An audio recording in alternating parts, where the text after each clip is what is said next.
to the next chapter, which is going to be graduating from your little street that you got going on. We're going to go out. Okay, we're not going to go on the main road. You saw that car just go by.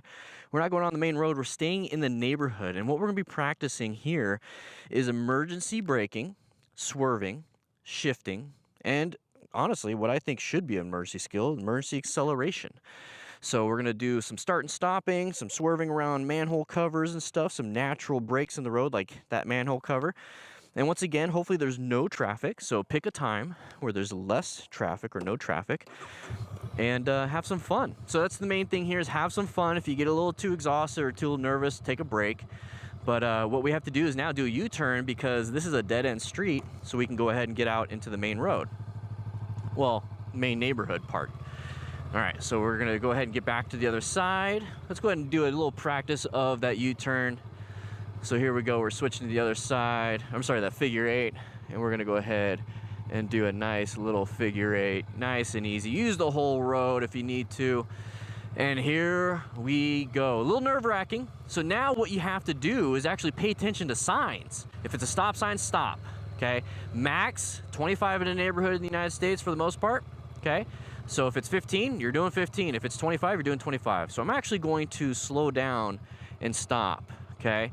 And then look both ways. I want you guys to see something here real quick. This is a line of sight problem. So you're supposed to stop or slow down before the sign, but I can't see over this wall. Who's coming?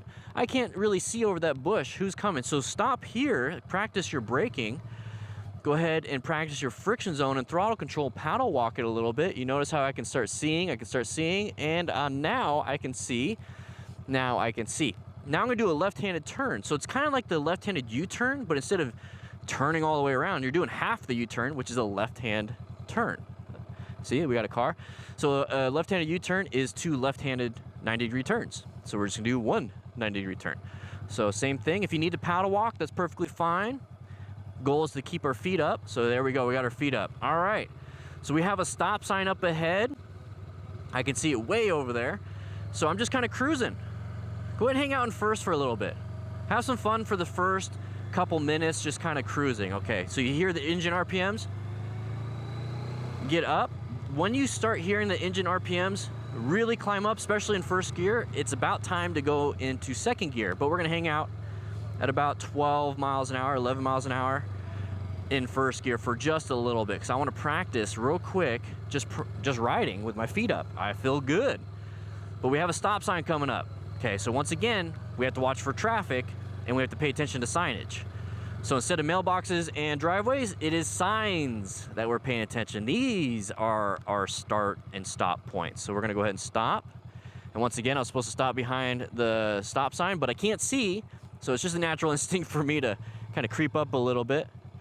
And now I can see. Okay, this looks like it's a bigger artery road. Now, if you're like, I could go right now if I was in my car, but that truck, especially on my motorcycle, scares me. Just go ahead and wait. There's no real traffic. Wait for him. Just go ahead and wait. Okay, he's making a right-handed turn.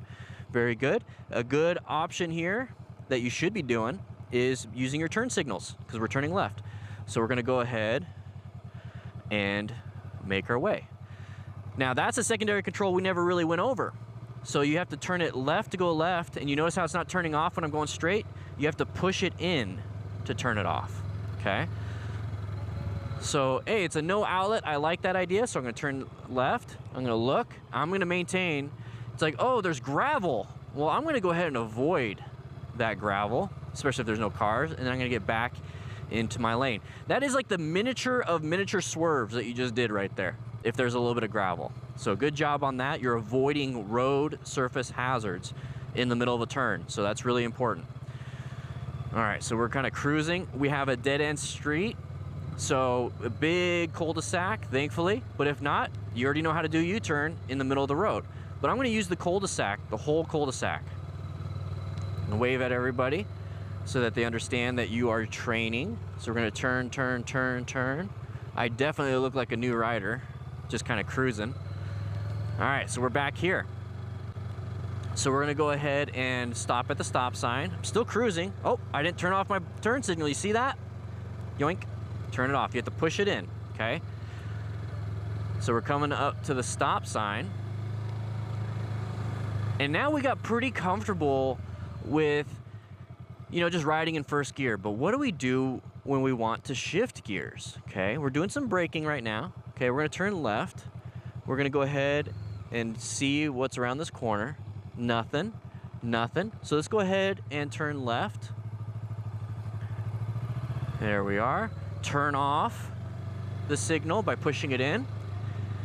Now I don't feel comfortable riding in first gear on this bigger road because everyone's going 25. I don't want to, you know, slow anybody down and impede traffic because I want to go in the flow of traffic. So what I'm going to do, because I feel a little still uncomfortable with shifting, is that I'm going to turn into this no outlet. So I'm going to turn right, turn signal, turn right. I'm going to try to avoid this gravel, but let's say I can't. So I'm going to go ahead and straighten up the handlebars, go over it, and then now continue my turn. Okay. So we're going to do a U-turn, turn off my blinker. We're gonna do a U-turn up here, let's say where the shadow is. Okay, so once again, no traffic, no traffic. Do a nice little U-turn. All right, so now what we're gonna do is we're gonna turn left at the stop sign, and it's that bigger road. So I'm gonna put it in neutral real quick. So I stuck my toe underneath and clicked it up half a click. So to get into first gear, you pull in the clutch, you press down once, and now we're in first. Now, how do we get into second?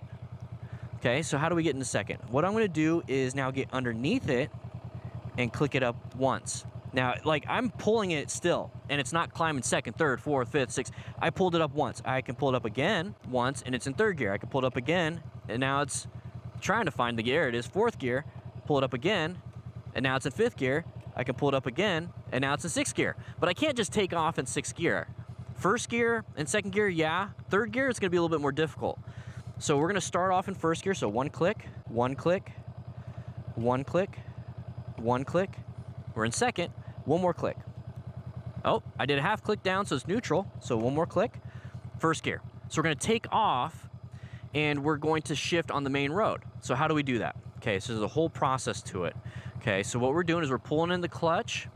Actually, let's go ahead and get into neutral. Let's pretend we're riding. We're riding. Okay, and it's time to shift. So what do we do? So we have the throttle going because we're riding, right? What we're gonna do is we're gonna roll off the throttle, we're gonna pull in the clutch, and our feet are on the pegs. So then what we're gonna do is get underneath and shift it into second gear, and then we're gonna slowly, we're not slowly, but we're gonna release it into friction zone because we know where that is now, and then give it throttle at the same time while we're moving. So it's that friction zone, you know, back and forth, that we had to start off with. It's the same thing when you're moving to get into second, into third, and then into first, or into second, and back into first and whatnot. So let's get ourselves into first gear. So we're gonna go ahead and friction zone, throttle control. Just watch this video real quick before you head out. Don't watch this while you're riding. That wouldn't be good.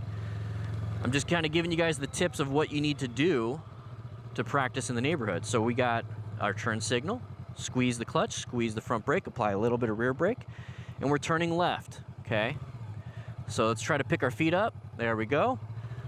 So now, remember when I said when we get to like 12 miles an hour, it starts, the engine RPM starts to climb like this? Now's the time to roll off the throttle, pull in the clutch, shift up, friction zone, a little bit of throttle, and there it is. It's gonna sound like this. I'm gonna get really slow. It's gonna sound like this when you first start it. Like it's chugging. That just means that you need to give a little bit more throttle and less clutch to get going because you went down a little bit too slow. That's not a big deal. So now we're in second gear. So we can get up to a little bit of speed. Let's say we get to 20. Let's try 20. Hey, that feels good. I like 20. Hey, now you're riding in a neighborhood, a little bit 5 under the speed limit. Not a big deal though, because we're practicing. So I'm gonna turn right, and you can make turns in second gear, like these kinds of turns. Okay, you don't have to go to first. You can make them in second gear. The only time you really wanna be in first gear is when you come to a stop, so you put it down into first gear because you're completely stopped, or when you're starting the bike up, okay? So coming to a stop, put it down to first. When you are taking off from a stop, you're obviously in first. So you can make U-turns in second gear also. It's a little bit faster though, so if you're not comfortable with that, that's perfectly fine. But if you notice I'm going 8 miles an hour in second gear, it's starting to chug. Watch, it's starting to chug a little bit. But this is like what it's gonna do in second gear. It's just gonna keep. What is up? There we go. There we go. What is up, everybody? What is up? Everybody having a good day? We had a nice little stream yesterday. We're doing a little extra because we got a little off topic, and then we're gonna go ahead. We have 3 more videos today. I was supposed to do 5 yesterday, but didn't get to it. We're doing 3 more. So actually, we're gonna do 6 this week. Did some editing right before this. Played a little bit of Helldivers 2. No hiccups. No hiccups. Just a nice little chat. Plus, I was getting tired. My voice was starting to. I could tell. It's getting a little raspy. It happens. You'd be surprised. 3 hours of talking. Just nonstop. It's like. Anyways. How's everybody doing? How's everybody doing today? Anybody miss yesterday? Now you get to see a new live stream. What is everybody's plans for the weekend? What is everybody's plans? My girlfriend's gonna be out of town, so I get the whole place to myself. Guys, you know what that means, right? We get to watch our own shows. I get to walk around in my underwear. Well, I can do that anyways. But I'm just gonna relax. It's like I want to play some video games. I'll play some video games. Either way. Nah, she lets me do all that stuff. There's no let. I get to do whatever I want, but she doesn't have a problem with it. But I also like to clean. I like to clean when it's just me. No worries, Horovac, you didn't mess it up. I like to clean when I'm just like walking. I'll do like 3 hours of just walking around, do like floors, counters, vacuum, mop. I do laundry. I'll be like, screw it, let's go ahead and wash the bedding. Just enjoy. And then I'll be like, I'm gonna have a beer in the jacuzzi.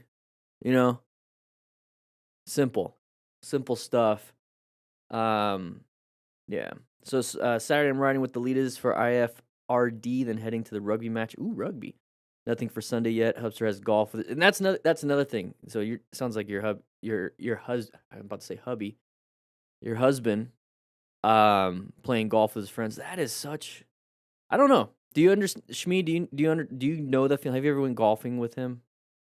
Do you know the feeling? Like, has he ever explained the feeling of just being out in the sun for 18 holes, about 3.5 hours, maybe 4, depending on pace of play, just in the sun? I mean, just maybe beer or no beer, but just in the sun, just out near the grass, hitting some balls. It is so relaxing. Even if you suck, you just stop caring. You know how to you have 18 holes. Oh, interesting. Yeah, golf is sedentary. So there's like a thing I was looking into, and I actually got a bag for it. It's called speed golf, where the goal is to run the whole thing and time it. Like the whole point is like as soon as you hit the first ball, the timer starts. And as soon as you make it at the 18th hole and you get in the hole, it ends. So, and there's no cart, and you have to run. So there's a lot of people with like, they'll actually put like 3 clubs in like a loop on their belt, like their swords, and they'll run. And so they only have like a driver, a putter, and like, like a pitching wedge or something. And still the whole idea is to get the lowest score, but you have to run. And I actually was thinking about doing something like that, but I realized I hate running.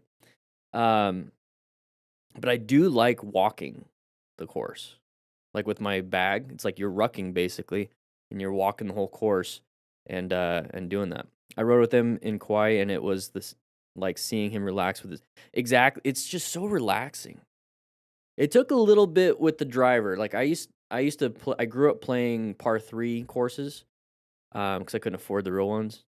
I was a teenager, and so I got really good with irons. Like I can hit an iron straight. It's just gonna be straight. Like I don't hook, I don't slice with an iron. I'll toe it, sometimes, and it'll mess it up, and it's just bad aim basically. But for the most part, like it's good. I'm very good with irons, and I kind of know the distances with them. And I just keep the same swing, just change the iron to get the distance I want. Uh, what was it? Chipping is that's a little difficult. That's like on the lower end of that. But then I was never good with the driver until I just spent a ton of time at the driving range and fixing my swing because I'd always slice it. I would always slice it, and I still do it every now and then. But I've been watching a lot of golf stuff and haven't had that issue. Um, there's a secret to it, and as interesting as it sounds, um, I don't know, it's hard to describe it because I'm sitting in the dorm room here. I can't really stand up and show you, but it's basically like at the end of the swing, it's like smacking someone in the ass. A lot of people like to just go through it, and that causes a slice or a hook. But like when you try to get your hand, because when you smack a butt, it's flat. That's what the head will do of the club. So when you focus on the idea of getting that smack, it makes the head of the club with a strong grip. With a strong grip. Anyways, I guess the best I can describe it. Best way I can describe it. But that's helped. That's helped. That's helped quite a bit. Yeah, like golfing is fun. I enjoy it. So that's probably what I'll be doing Saturday morning. If minimum, I'll probably just go to the driving range and hit some balls. What's up, Joe Bell? Skiing and motorcycling is all I can afford. I mean, I would probably be a snowboarder before a motorcyclist if I lived in an area that was snow. Probably. And it's actually probably more dangerous than motorcycle riding. Greater chance of injury. Just looking at the beard. I've been growing it out a little bit. I've been keeping it, 7 millimeters for the most part. I'll do like 2 up here, and then like 4 here, 3 here, and then 7 all over. It's getting fuller. I'm getting grays.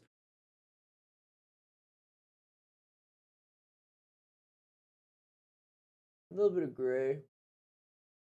There's more. That's just a nice little patch though that I got.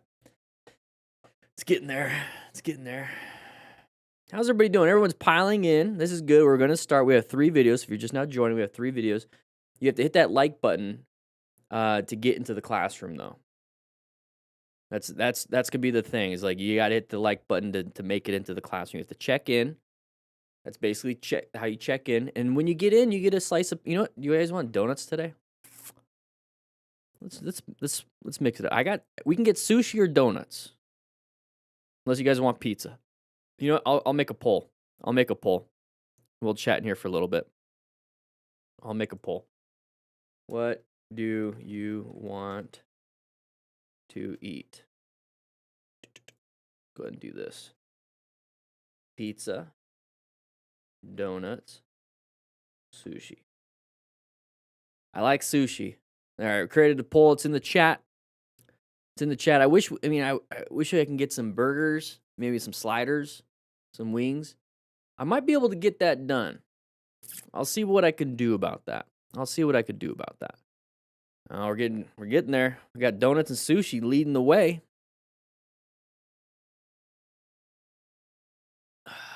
America. It'd be sweet if they could sponsor me. I should probably stop though. Yeah, a greater chance of injury in skiing. Yeah, that's true. Greater chance of death in motorcycling. Yeah. Just past MSF, thanks to you. Hey, Sugar J. I'm gonna give you a little biker wave. We have biker waves in the membership. It's only $1 a month if you want to join the DDFM crew on YouTube. But if you want to join the Smart Rider crew, that's in the link in the description. We're gonna be hosting the academy. I got the first live intro to the academy tomorrow. So after this live stream, I'm gonna schedule that and put it in the academy so you guys can have that. Looks like donuts and sushi. We're gonna let it run a little bit more. Green Thai curry, interesting. Tahine? What? Yeah. It's been a while since I've had sushi. I always get bloated. I think I just eat too much. Too much rice. Pretty much. Too much rice. I just finished a bowl of beef and rice. I gotta go ahead and put that away. Get one of the rookies to do the dishes. See you later, E-Lad. Come on back. Sushi seems to be winning. 25 likes, only 25 you're going to get the sushis.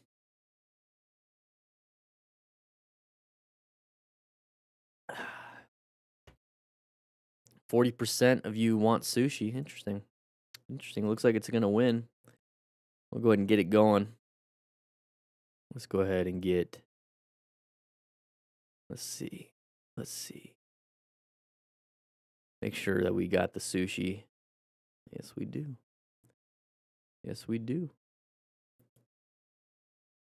So we got 3 videos. Sushi's winning. Sushi's gonna probably win. I'll give it another minute. We hit 20 votes. We're at 16 votes right now. Beef and rice sounds good. I had vanilla Greek yogurt with some cinnamon roll. Ooh, a smidge of honey for lunch. Yeah, beef and rice is pretty much my go-to. A little bit of taco seasoning in the beef. One thing I like to do is go to there's a Mexican meat market here, a little carniceria, and they make adobo skirt steak, and they cook it. Like I'll get 3 pounds. They'll cook it for me. That's great. And then they'll shred it. They'll shred it all up, so I don't have to cut it when I get home. And it's basically like, I don't know. It's just so delicious, and I could do that with the rice. I'll do that every now and then. It's so good. Give them a nice tip for the cooking. We went for pizza. All right, donuts and sushi. Hey, we're at 20 votes. Donuts and sushi are at 35%. So here's what I'm gonna do. I'm gonna hit the end. I'm gonna end the poll. Oh, oh no. We're 33. We're 33% across the board. Tacos would be good. I would like to get some tacos. Maybe we can get that going. Maybe I'll have. Oh, donuts are winning again. I was about to end it, but I see it moving. Pizza, donuts, and sushi. That's what we're gonna. You guys are voting on what we're gonna have. It looks like pizza's now starting to beat out sushi. Oh my gosh, we're gonna have pizza, aren't we? We're gonna have pizza. I already had people get the sushi.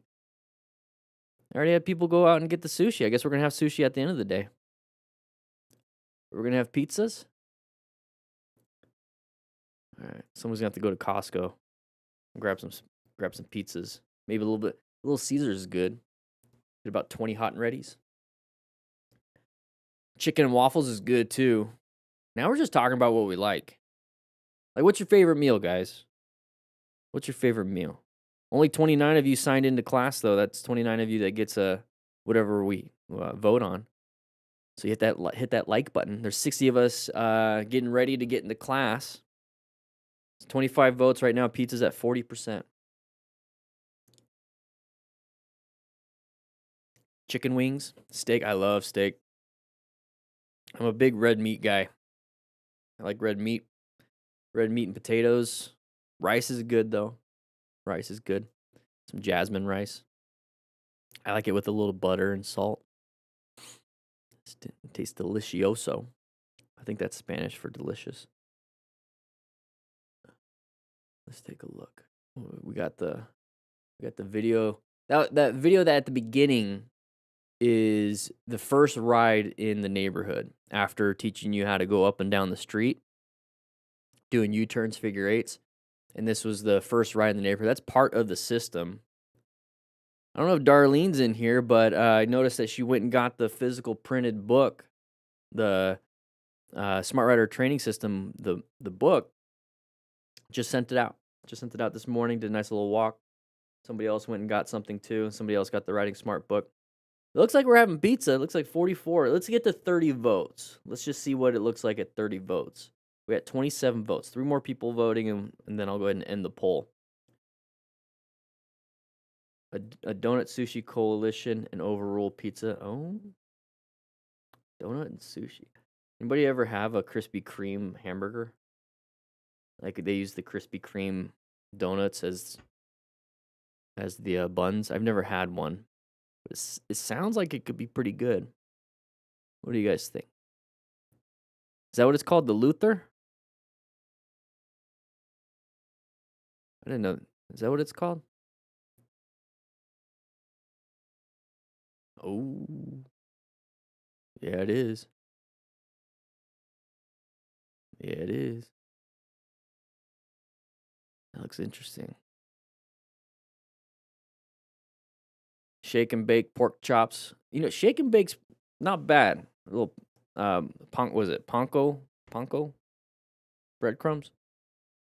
Like there's a way to make it so it's not shake and bake and still kind of be like the same thing. But shake and bake, I grew up early 20s. That's all. I didn't know how to cook. I was like, I'll just shake this chicken up and bake it. That worked for me. Five Guys. Five Guys is pretty good. It looks like we're gonna have pizza. Get 2 more votes. I'm gonna go ahead and do something real quick. I'll be right back in about less than a minute. 1 second.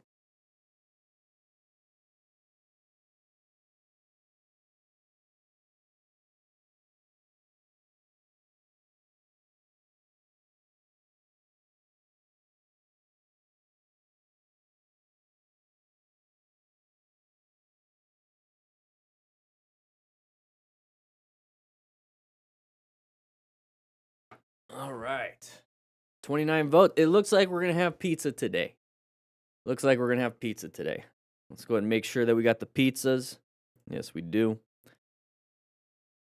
Maybe we'll mix it up for donuts on the last video. Why did the bear cross the road to get in front of Hog Rider? Oh. Let's go ahead and get this out of the way. All right. I'll meet you guys in the classroom. I'm going to take the teleporter. I'm going to end the poll.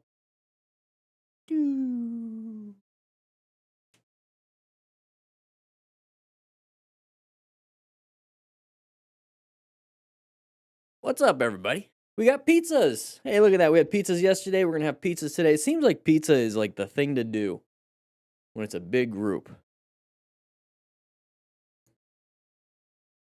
So, yeah, we're going to go ahead and do it. We got everything situated. Looks good. Looks good. Let's see. Does the audio? Yep, audio looks good. There we go. Let's leave that up there in case YouTube wants to demonetize. YouTube demonetized the last 3 videos. It needs some servicing, you're right. This is my creaky old knees. I'll just try it again.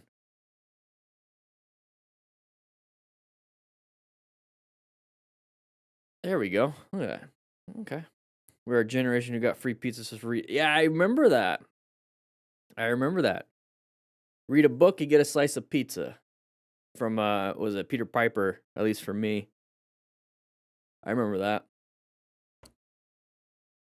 Or like a personal pan from Pizza Hut.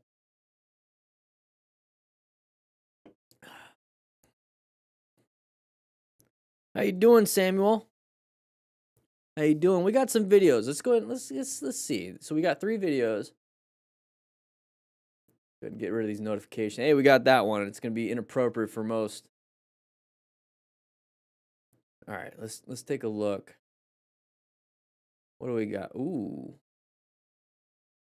that doesn't look good. How did we get there? This is like the first one. Let's see how we got. Ooh, that's. Oh no. That's a different bike though. Okay, it's a different scene. Let's take a look at this. Did somebody stop the internet for a second? What the heck? Oh, he paused it. Okay, he paused it. Ah, it's a beautiful custom bike. Okay, we got this guy.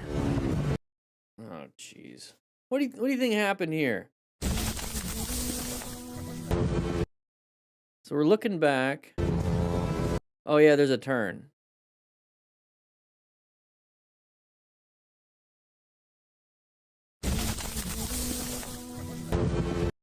I mean, he's looking down at the camera. So we're looking at the camera.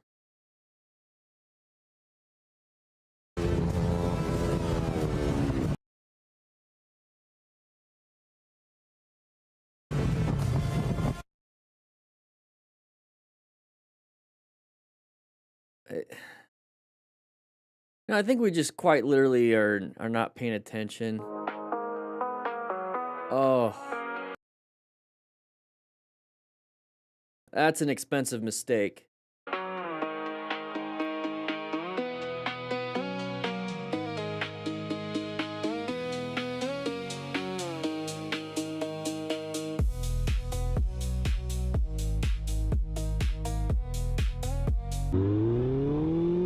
Oh, geez, what's gonna happen here? We're gonna go over these. I just want to like take a look at some of this stuff. Realize in time that the car in front So of 70. by the time he finally We're noticed, catching up to this. too late. Truck had to lay her down. That right there was all rear brake. braking. By the time he finally noticed, it was already too late. That's all rear brake right there. Slam the rear brake because the truck got in front of him, Braking. By the but we're time speeding he into it. noticed, it was already too late. What kind of road rash do we got here? Pants ripped up. Hey, at least he rescued himself. You know, he trying to remain calm. Got on the side of the road. Oh, no. Oh, I'm not okay. Stay on the front, yeah. Stay laying down. Yeah, stay laid down because the earth will be your backboard, be your spine board. All right, we're gonna go over this stuff. Let's take a look. He's hurting. He's hurting. We got 70 of you in here, 34 likes. Let's hit that like button. We're gonna hit the record button real quick. Once again, free shipping for the Smart Rider motorcycle training system. I was going to get all that stuff situated up here. I always pull it up. I always like hold up the books, but then like rescue is like upside down. It looks kind of dumb. So I got to like do all that. Go ahead and get this situated over here. Hey, look at that. Boom. Go ahead and put that right here. Get the cones, so I don't knock over my drink. We got rock form once again. So we didn't do a rock form recap. We did it yesterday. The only reason why we're not doing it today is because we just did it yesterday.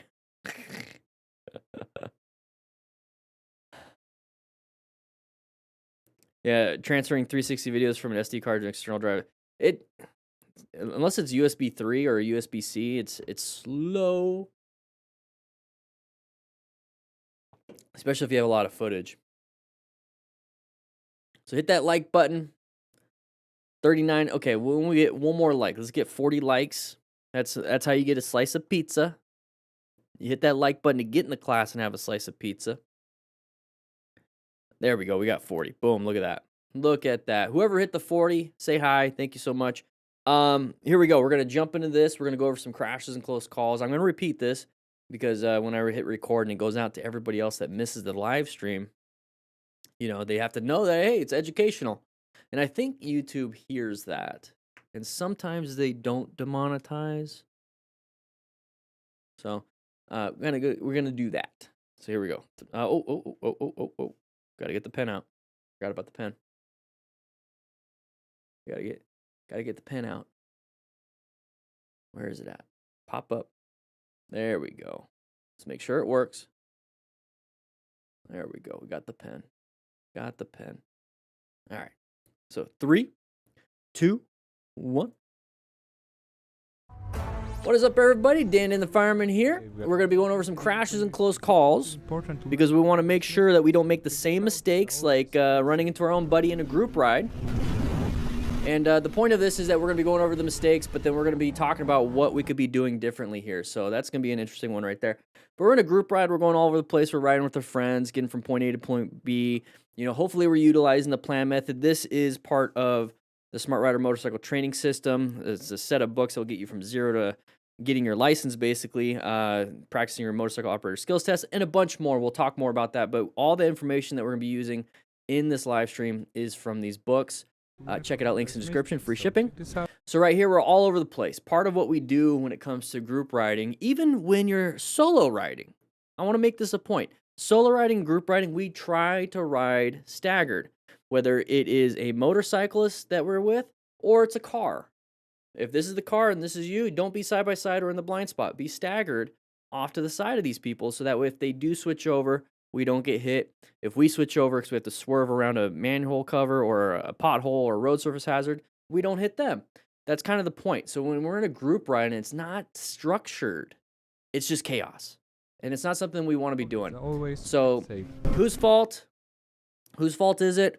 It's going to be the guy in the back. You know, the guy, when you're in a group ride like this, or if you're just anywhere, right? Like I said, solo, you're responsible for your safety. So if you're not paying attention and maintaining a space cushion, you're the one that runs into something, it is your fault. It is your responsibility not to run into things. Did the other person slow down on you? It doesn't really matter. It's your job to modulate your speed too. So, yeah, definitely the guy on the ground, but I'm still going to help rescue him. That's part of the system here. I'm going to help rescue him. I'm going to go ahead and stop any major bleeds if I can. Let's take a look at the next one. All right. Beautiful looking bike. Nice beard. Kind of matches the beard. Oh, no. Oh, no. We're off the road. There it is. Okay, so how did we get to that point? We're enjoying the nice ride, little curves, all these things. So when it comes to planning our ride, we're locating hazardous situations. And hazardous situations are intersections and corners, and then a few patterns. Hopefully we'll see some patterns like open lane pattern inside of the vehicle. Maybe we'll see some of those. But mainly corners, intersections. Corners, where people crash and why, it's all like in the stats and everything. It's the failure to negotiate the corner. In intersections, it's typically left turners. Those are the areas and those are the things that causes crashes for motorcycle riders. So when we see this, it's a failure to negotiate the corner. How did we get to the failure? Okay, we're coming up here. Made this nice easy turn. You hear the engine RPMs go up. We're increasing speed on the way out. Perfectly fine. It is what it is. But maybe this next turn is a little more sharp than that turn, and we're going into it at the same speed as this turn. You have to adjust your speed based on how sharp or unsharp the turn really is, okay? And it looks like he got a little panicky, he was going too fast, he downshifted, he's probably applying the brakes, and he straightened it up. When you do that, that's perfectly fine. They teach you that in MSF to straighten it up and apply the brakes. But that's if you're able to stop before getting off the road. So 3 things that we can do in an emergency is emergency swerve, emergency brake, emergency accelerate. So he's emergency braking right now because it's like, oh crap. But we still have some room. Well, actually, we don't have any more room on the street to keep braking. So if we just keep going, because our total stopping distance is pretty bad at this point, it's not going to be enough, really, actually. It's not bad, it's just not going to be enough. So we're going to go off the road. So this is when you can switch it up. So yeah, we're braking. Now we need to turn it into an emergency swerve to the left for him so that we stay on the road. So you can switch it up. You don't have to be like, I can only brake, I can only swerve, I can only accelerate. You can switch it up. Especially if you downshifted and you applied the brakes and you're slowing down. Now it's like a slow speed left-handed turn, like in a swerve, basically. And that's what we do here in the book right here. So 24 drills in a parking lot. You only have to set up the cones one time and do 24 drills. There's a cone kit that's involved. Get five tennis balls, cut them in half. That's all you really need. And it's pretty light. But I do like these cones. I've been using them for years. So this is what happened. He went off the road. So you see how we're going through these crashes and close calls. And real quick, you see how we're going through these crashes and close calls and trying to pick apart, not to be critical and like make fun of, but it's mainly like, hey, what happened? How it happened? What can I do that might be different? What could they have done? I like to use them. It's like, what could they have done to do differently? Oh, now let's pretend I'm them. So now what can I do differently than what this happened? So that's, you try to learn from it. Don't make fun of for the most part, unless it is. I do like making fun of people, but there's some mistakes that we can learn from. So right here, we're looking back. Let's see what happens. Oh, okay. Let's go ahead and watch the full clip. I want you guys, while we're watching this, to think to yourself, how did we make this mistake? Crashing in a very simple corner right at the beginning of the corner. Think about it. We'll go back and I'll go ahead and answer it. Think of it as like a pop quiz. Why did we go off the road? Was it a skill issue? I mean, pretty much everything is a skill, right? Pretty much everything is a skill. Situational awareness is a skill, right? Okay, so we're looking back. Let's apply the plan method. Locating hazardous situations. What did I say earlier? Pop quiz. 3, 2, 1. Intersections and corners, right? So if I see a corner coming up and I recognize that it is a hazardous situation, let's put that back up. It is a hazardous situation. You know, is the corner going to jump out and get me? No. No, the corner is just there, right? So I need to adjust my speed. I need to make sure I actually pay attention. I need to do all these things. So when it comes to planning our ride, am I the threat to myself? Probably. If I'm not paying attention, I'm the threat to myself. So looking back right before the corner, just to check and see if the camera is still there. Maybe we should have done it way back there. Maybe we can pull over, or when there's a nice easy straightaway and we can actually slow down and then be like, real quick, okay, it's there, and then move on. Because I know that if I'm going straight, I'm just going to continue going straight on a straightaway. But let's not do that right before a turn. Right before a turn. So we actually are the threat to ourselves in this situation. You need to be paying attention. Need to be paying attention. So we look back, oh crap. Right at the beginning of the turn, typically when you see people crashing in corners, it's probably like right here. At about 2/3 of the way into the corner. Because we went too fast, we went wide, boom, dumped. But this was like right at the beginning. So this tells me this isn't an issue of skill. I mean, he's got a full leathers, he's got a nice hoodie on top of his full suit. So full gear, that's great. Acquiring and using personal protective equipment. We just failed our perception and our situational awareness part. And that is a skill. So I guess that was kind of a trick question there. Paying attention is a skill. Trust me, you guys know that. You know that. It's a skill that you have to, work on. Focus. Really. You can pay attention to a ton of things. I guess that's part of it. Is you can pay attention to a ton of things, and that's still bad. I guess focus is the skill that we should be paying attention to. It's like, what do we remove and focus on only? That's the skill. All right, here we go. No gloves, no gear, speeding up. We're going, okay. Getting closer to the truck, closer to the truck, closer to the truck. Too late. All right, so what happened here? It looked like he slammed the rear brake. We're going to go over the rest of that. I think there's more, but we get up to here. We're speeding up. I always like to do this with the camera. Look at my hand. See how tiny it is? I got baby hands. I got little baby hands. Look at me. And now we're getting closer to the camera. See how it's getting bigger? Now I got big hands. That's you getting closer to the truck. Okay, so if a vehicle in front of you is just getting bigger for some reason, it's like, why is this happening?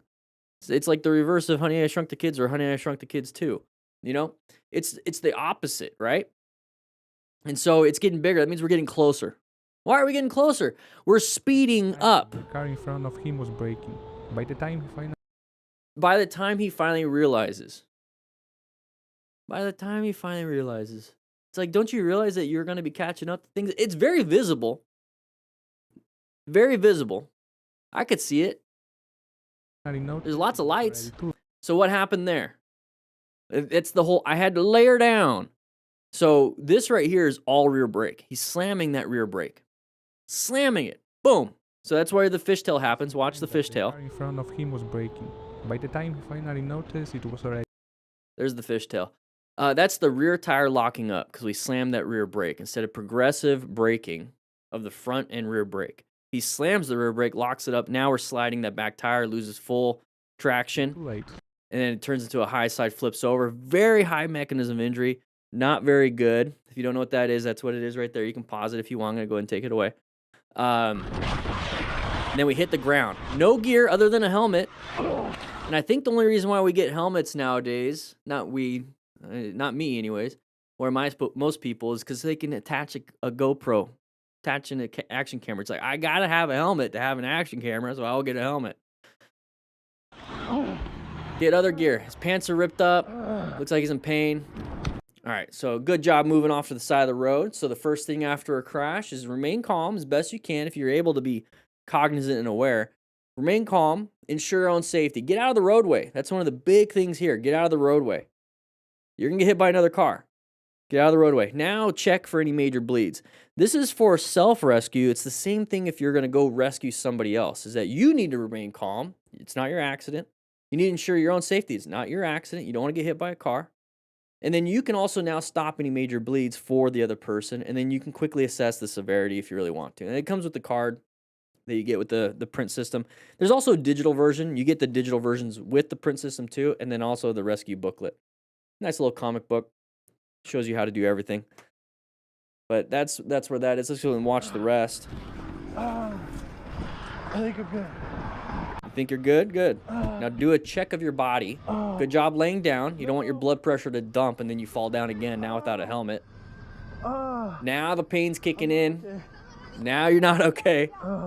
Stay down. Yeah, stay laid down. Very good. So if I was this lady, I'd be like, hey, because I carry a trauma kit in my van. I carry a trauma kit when I ride. It's like, hey, I'd like to check your body. Can I check your legs and arms and everything? Maybe check your back and your chest for any bleeding. That's a way of getting consent to touch somebody. You kind of have to do that. If he's unconscious, it's implied consent. At least for me, it's like, hey, I would assume he would want me to check his body for any bleeding so he's not dying. So it's implied. If he wakes back up and says, don't touch me anymore, then okay, cool. But I'd be checking. Like, so that's how you can rescue somebody after a crash. Stay laying down. All right, here we go. Cruising. Nice, easy. Whoa, whoa. We have an adventure bike. We can make it. We can make it. We can make it. Oh, that's why. That's why. You want to know why? Oh, let's see. So he shuts it off. Very good. Okay. So we're not used to possibly. Let's go back to here. When we ride solo, we know the ergonomics. We know our braking. We know our acceleration. We know our turning, how it feels, all that stuff. It's easy, right? Once you get used to it. And then now you throw a passenger on, let's just say 120 pounds. Let's just say 120 pounds. You know, it could be much more or much less. Doesn't matter. 120 pounds. That changes your total stopping distance. That changes how quickly you can go into a turn and actually make the turn. It changes a lot.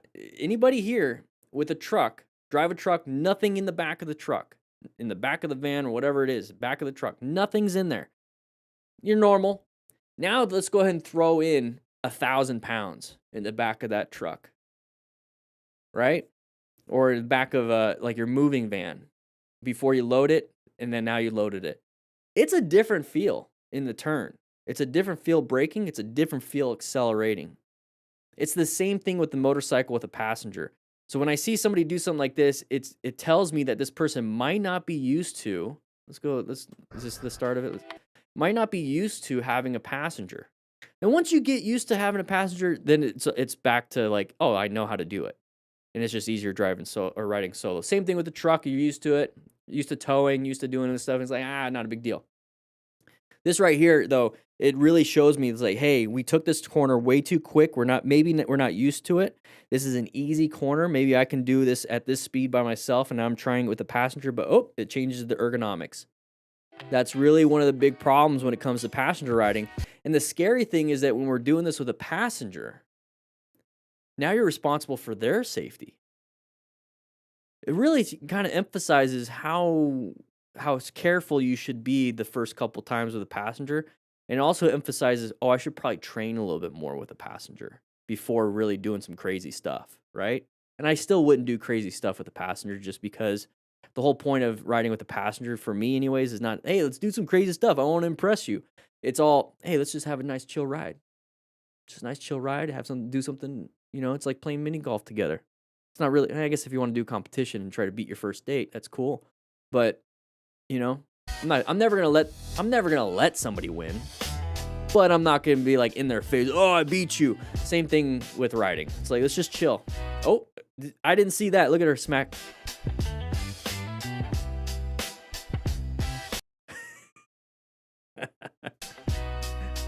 I didn't see that earlier. Good job with the van. Good job on the van. Good job. That's an emergency swerve. Now I need to clean my underwear. This person watching my channel, I always tell you to check your pants. This is a great. I said I wasn't going to pause a lot more, but I think this is actually a pretty good video because it's showing a different, basically a different scenario for different skills. So right here, what do you see right now? Write it in the chat. 3. I don't give you guys a lot of time, but 3, 2, 1. This is a great space cushion. It's a great space cushion. So it gives you an opportunity. So when it's a space cushion, so position for safety, right? We want a good space cushion, good line of sight, and at least one escape route. So he put himself in a good space cushion. Can't see much around, which is fine. You know, if tractors, trailers, you know, big vans. So let's increase our space cushion. Just in case something happens, we have enough time to respond to what's happening. So good space cushion. Now, we have the van in the trailer on the right slamming the brakes. So look at that. Look at that. Right there. So everyone across the board is having to slam the brakes. The van didn't have a great space cushion and had to do a swerve. So I'm going to give the van some props here for not colliding with the van in front of him. So it did one of three things, right? Swerve, mercy brake, mercy accelerate. Chose swerving. Perfectly fine. Did that. The van is like, oh crap, that almost got hit. It's like, I'm going to move over. Give them some space. But now it's our problem. Let's go back right when smacking. Right here. As soon as I see a van do that, and I see the other van apply the brakes, oh, I'm glad I have a space cushion. I can now apply the brakes myself. But just in case my total stopping distance isn't good enough, because we're at highway speeds, right? If I needed to, I'm going to apply the brakes. Oh, I'm not going to make it. Swerve to the line, just like this guy did. That's what I'm going to do. I'm going to try my best. And if I can't make it, I'm going to move over, which is exactly what this person did. Exactly what they did.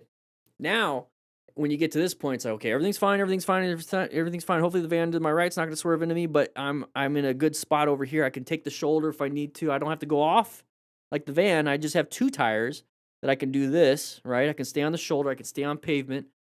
Okay. Now what else? Like, I just need to increase my space cushion again. So I'm going to slow down even more than these other cars, and hopefully they go ahead and take off. Like, there's a lot of stuff here. There's a lot of stuff here that this person did right.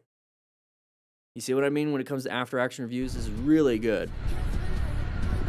And if you want to be a courteous rider, specifically rider, if this van in front of you, or I guess it's not really a van, but if this vehicle in front of you doesn't let the van back in, let the van back in yourself.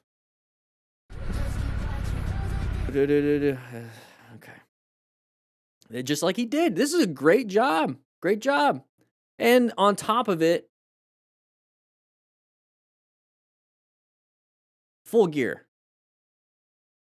That's going to be a pain in the butt to change that out and wash all the poop out. All right, here we go. Going through the mountains, having some fun. We're going 80 kilometers an hour. That's roughly 50 miles per hour. Oh, he's adjusting the helmet mid-turn. Oh, what did we hit?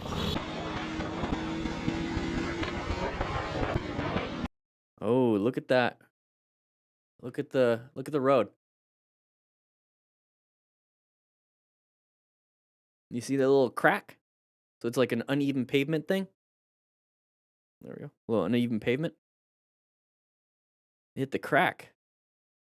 Now, adjusting the helmet or not wouldn't prevent you possibly from falling if you had both hands. He had both hands. Well, he started falling down first.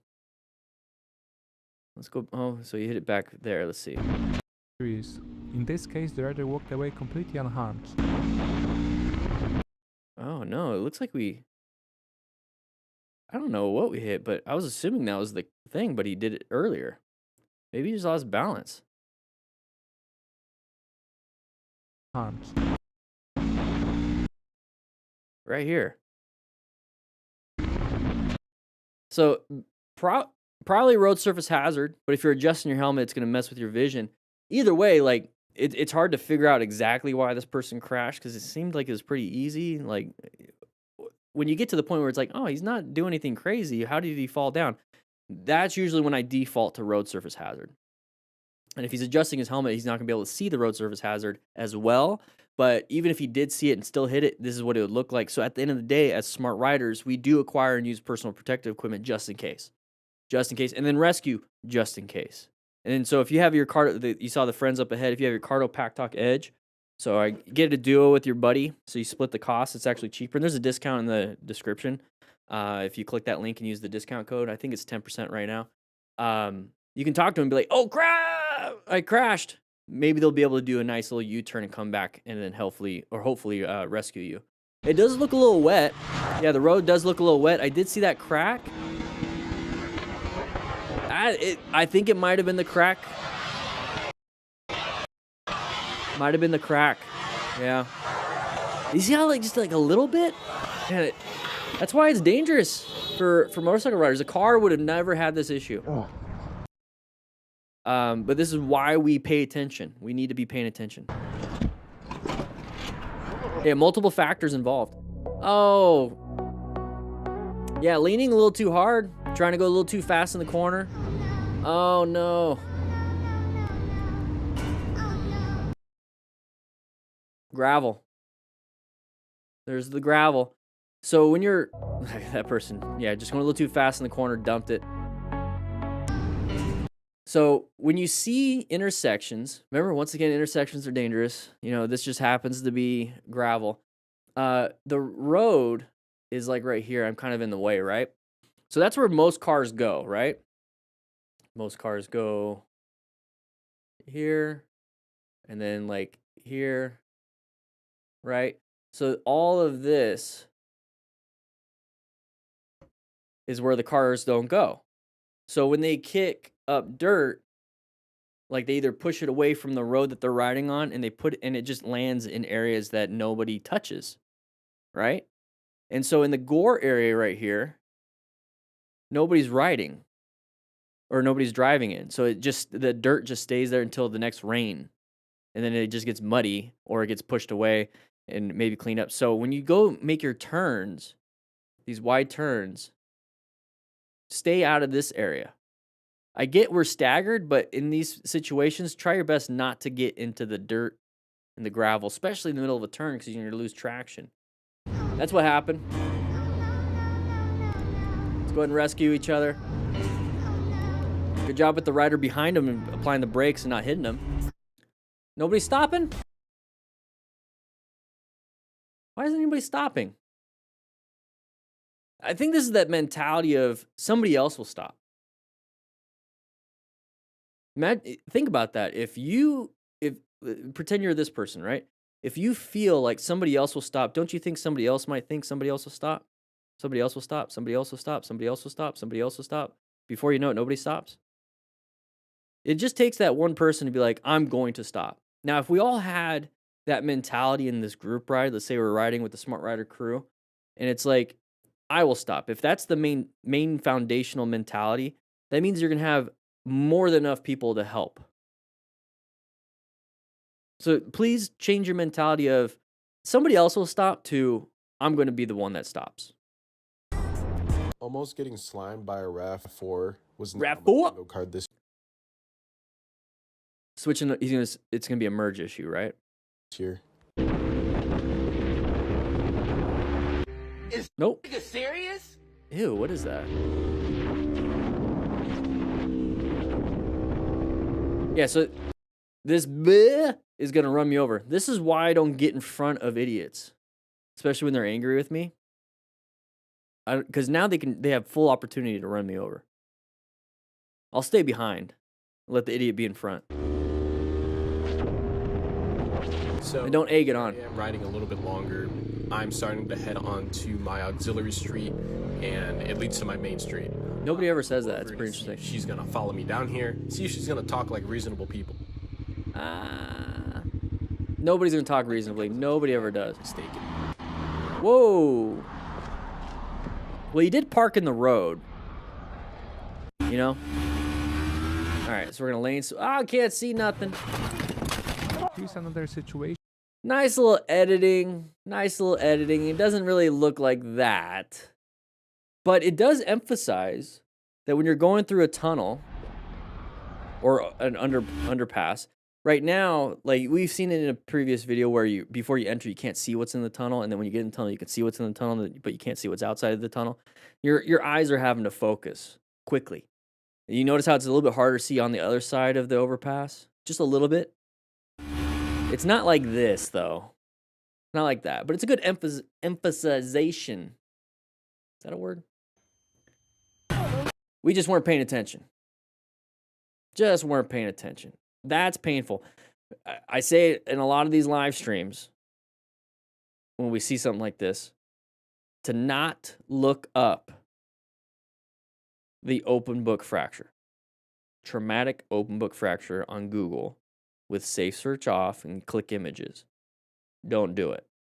Because what's happening right here is that he slid up on the gas tank pretty hard and right in the front. More than likely, hopefully just soft tissue injury, but just think for a guy, what's the soft tissue right there?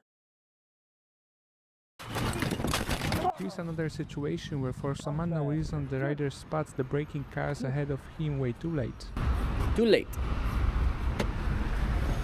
Merhabalar. Var mı? Bende bir şey yok gibi abi. Geçmiş olsun. Hey, I like that. Shook his hand. Let's go ahead and diffuse the situation. Let's just worry about the injuries and damage. That's it. No anger. You know, it is what it is. It's life. Love that. All right, let's go and take a look at this one. What do we got here? So it's people are trying to park, pedestrian maybe. Oh, doggy. Oh.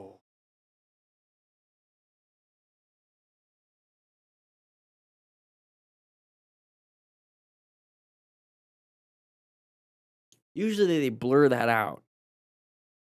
Usually I got to go back. We're doing an after action.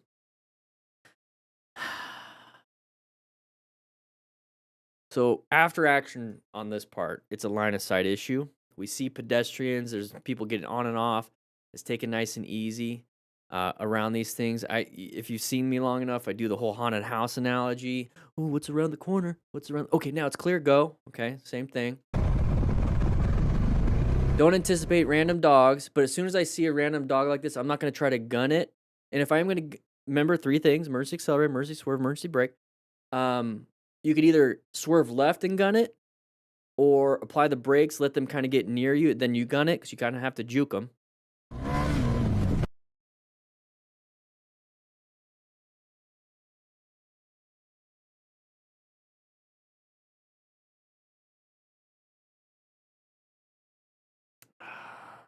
This video is demonetized.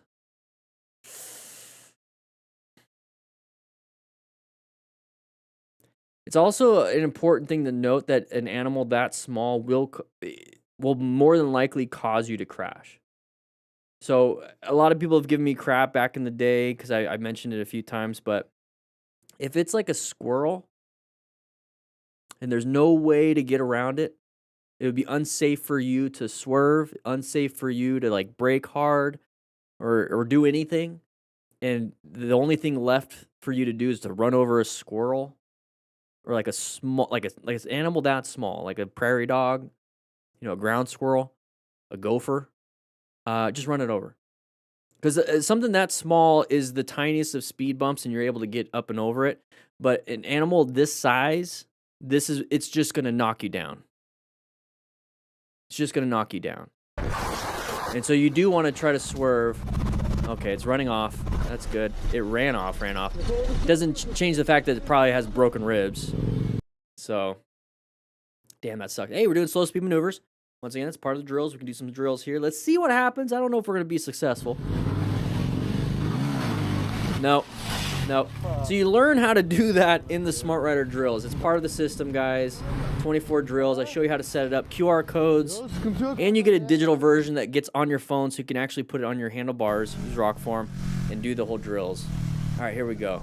What do we got? So it's a rear view. Well, 360.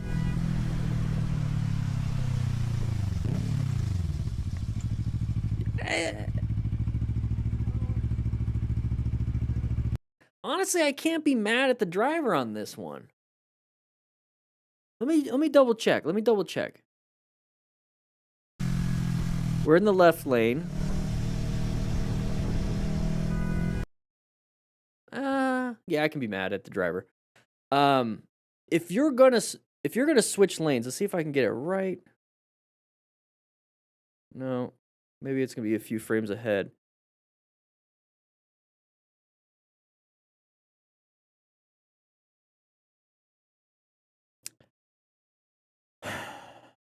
I think both people are in the wrong. I think the motorcycle rider and the car driver are in the wrong. So with both things equal, Who's going to win if there is a collision? If you're both wrong and there's a collision, at the end of the day, it's the end of the day, but at the end of the day, who is going to walk away from this without a limp, right?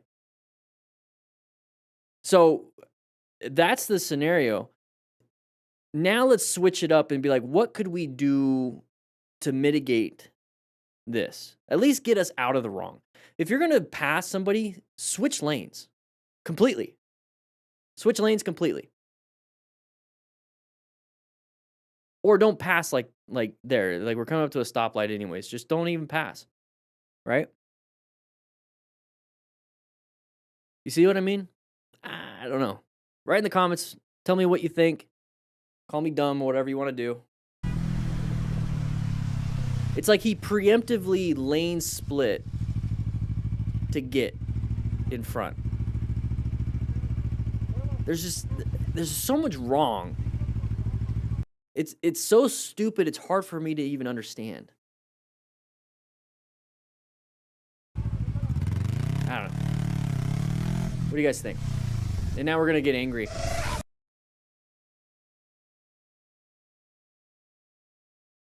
Oh, I needed to pop my back on that one. That's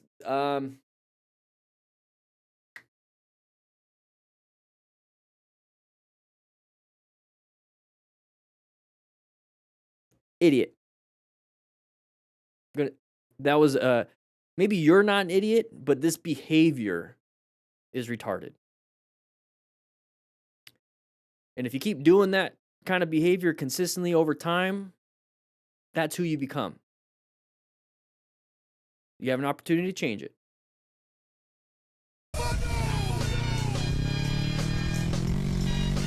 And they're so proud of it that they post it on the internet. All right, here we go.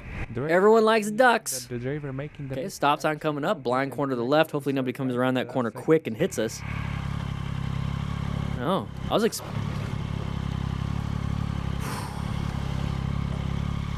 There's a joke there. There's a joke there. Ooh, with a passenger, that's even scarier. Oh. I was fully expecting somebody to come around this corner quickly, not that one. at the last seconds.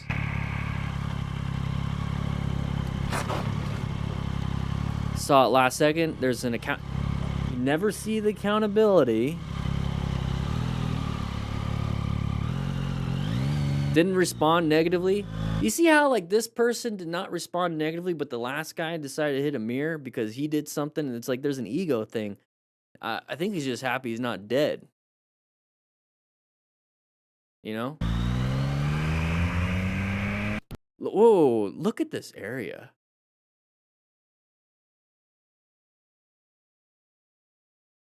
Look at this. Look at this.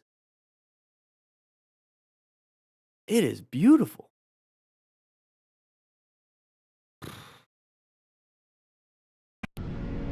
There we go. Going pretty fast for the area. Yep. Going pretty fast for the area. Pretty fast for the area. Okay, let's go ahead and take this as the frame right here. Let's see how fast. Let's see if we can go back a little bit more. Maybe there's a little bit more. Nope, that's it. That was the frame. Let's see how fast we pass this scooter. 3, 2. See what I mean? Fast for the area. Should the guy have done this? No, I mean, I guess like he's backing in, but we're passing. I don't know. You guys, I want to say it's common sense, but honestly, common sense isn't very common. There has to be a better term for common sense. Write in the chat what you think common sense really is, because it's not common anymore. It's not common. Another beautiful area. It's a mountain town. Wait. I've been here.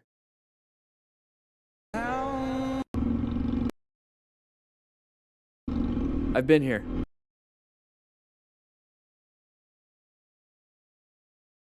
I know we're recording. I'll see if I can edit this part out.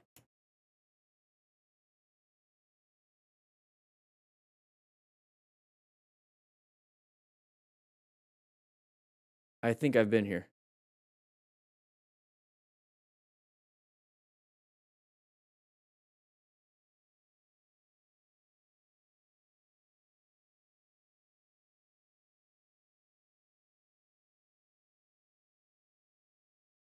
Oh, it's not this part. Not that. Not that part.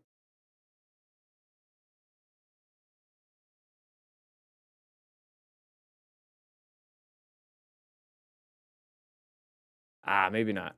Maybe not.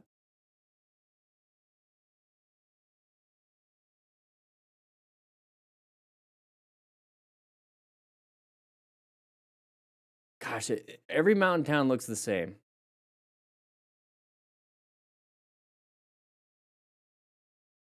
I swear. One second, guys. Chill out.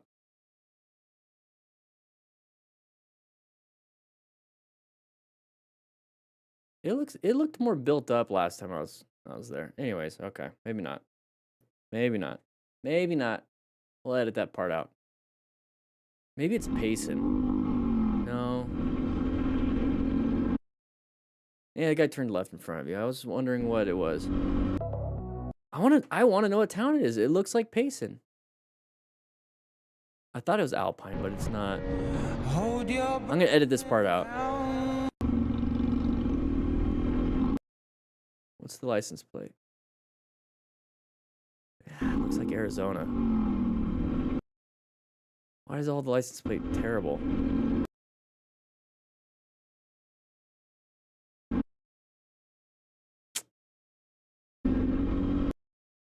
Mickey D's. I'm like, there's no defining.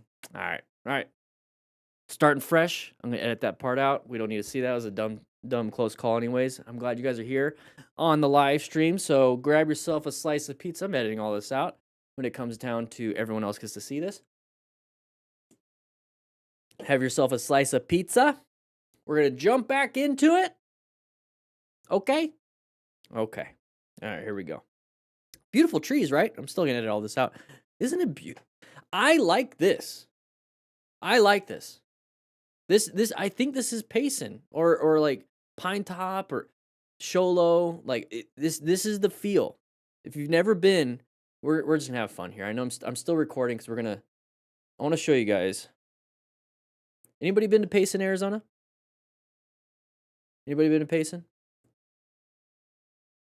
For some reason, I thought that was see, this is what it looks like. I'm gonna pick this part. So it's like a little bit more like a regular city feel. But then once you get on the 260, I'm gonna bring you to where I used to camp. I did some motorcycle camping back in the day.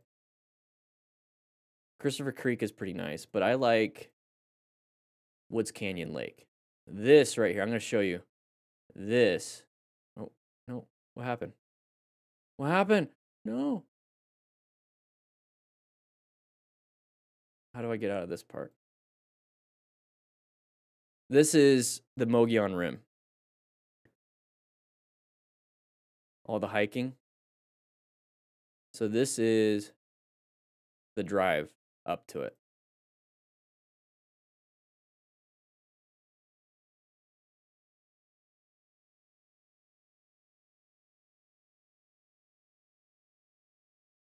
And then there's the rim center.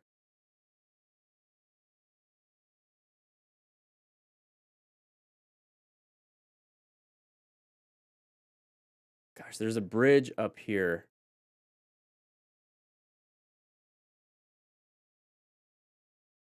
I've messed it up. We're gonna get back to the crashes and the close calls. We're having fun right now. We didn't go over the bridge yet. Okay.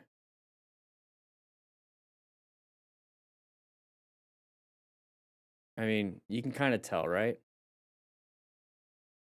that the bridge? There's the bridge.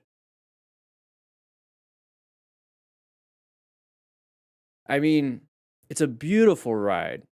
Beautiful ride. And you go camping up there. And like I said, I like to camp near I like to camp at the Rim Campground.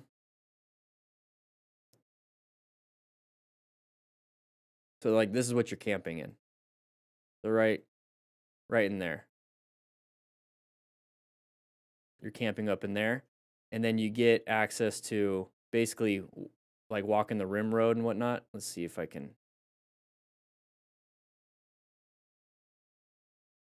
I did that again. And that's what you get to see.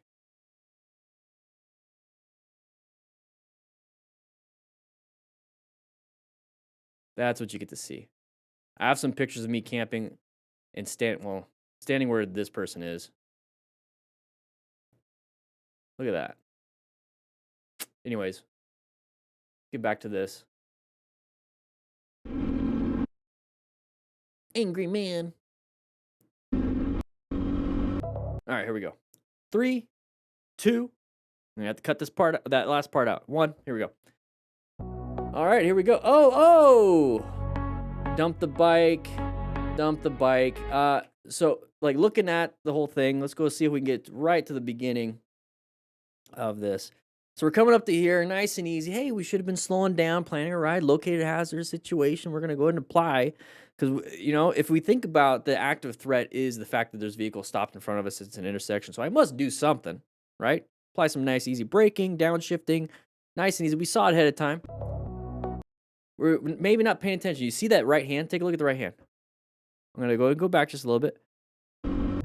Watch only the right hand. 3, 2, 1.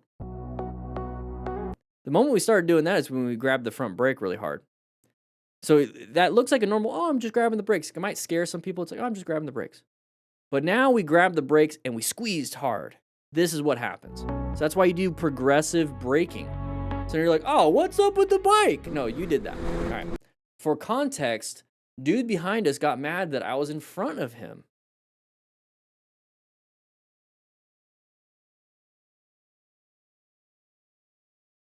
You sure about that? You sure about that? Okay.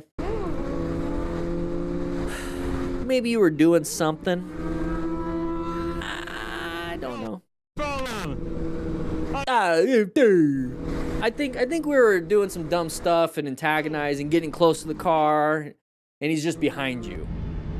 Get over yourself. All right, here we go. Whoa!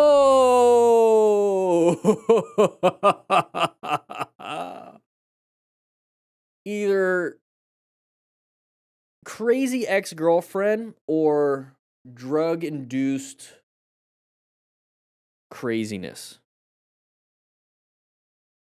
It looks the same. Says a lot. Here's some milk. Just get out, get away. Just get away. Just get away. It's all sad, the music.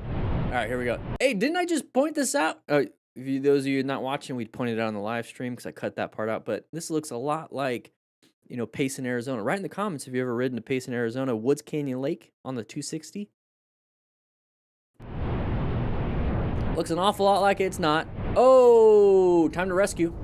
Time to rescue. Good job. Remain calm. Sure on safety. Pull off on the side of the road. There you go. So real quick, when it comes to this, you're pulling up. You're like, hey, big, nice group ride. Lots of people, right? Oh, there's some stuff on the road. The moment you see this, okay, let's get around the road surface hazards.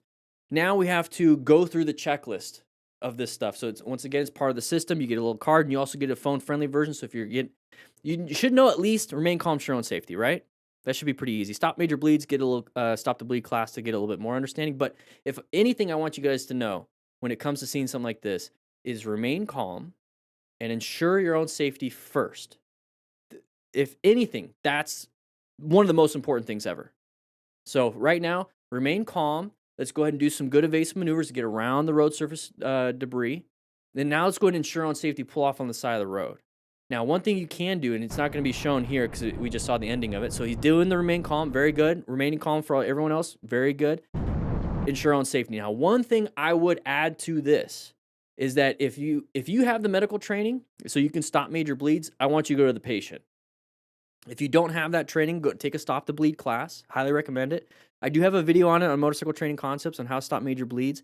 It doesn't replace taking an actual stop the bleed class because you get your hands on things.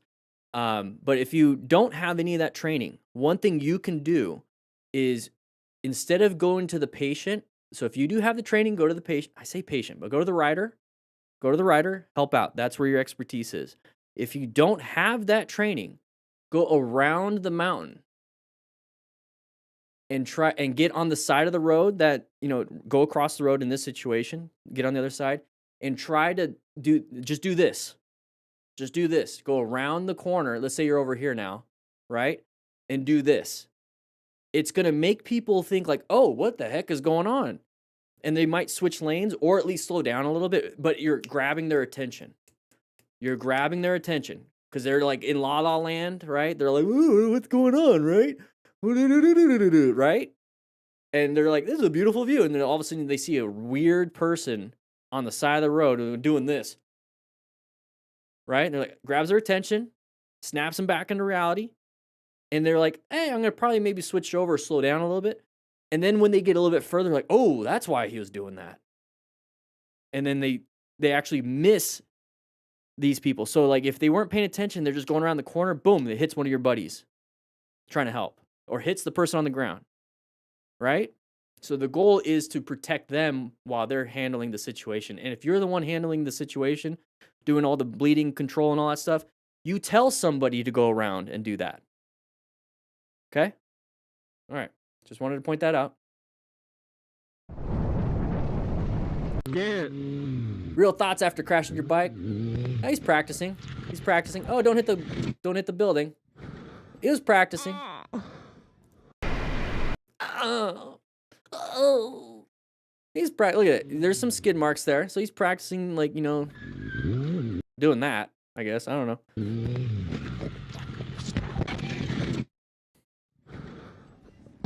Oh. Here we go. Elwood. Cruising. Side of the vehicle right there. They came out. Slowed it down. Perfectly handled. So if you see the side of the vehicle ahead of time, you see the headlights and the rear tail light, the running lights. If you see that, it's hard to do it at night. That's what you have to look out for.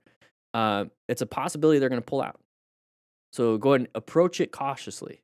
And so if they do pull out, you just apply the brakes like this guy did. That helps if you don't speed.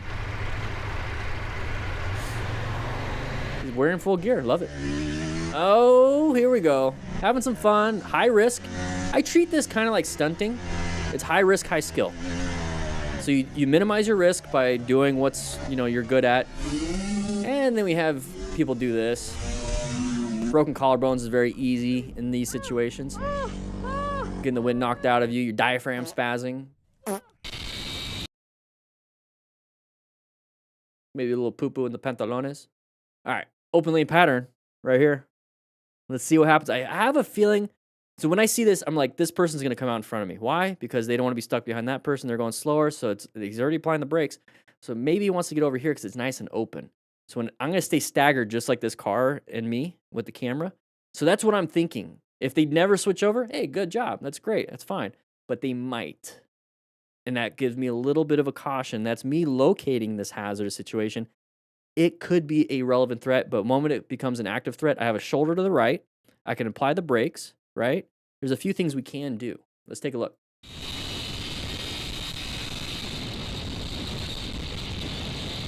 Okay, it didn't happen. Good. Why is everyone stopped? So, shut up. Just because it didn't happen doesn't mean, it couldn't. It's the same thing. It could be here, an open lane pattern also. But it's like, why? What did I say? Why is everyone stopped? The moment that gives you that question of like, why is everyone stopped? You don't have to be like, I'm going to stop too. No, you could just be like, I'm going to be cautious. And that's why. With the rev bomb. Just move on. Don't recommend following. Because then that was an open lane pattern, people switching over, everyone's switching over. I don't recommend following like that. Yeah, it was an open lane pattern. Here we go. We have a person on the side of the road. Are they going to run out in front of you? Don't do it.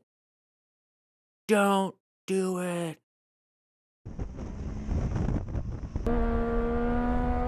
right, so here we go. Empty addiction. Whoa! That's why I like middle.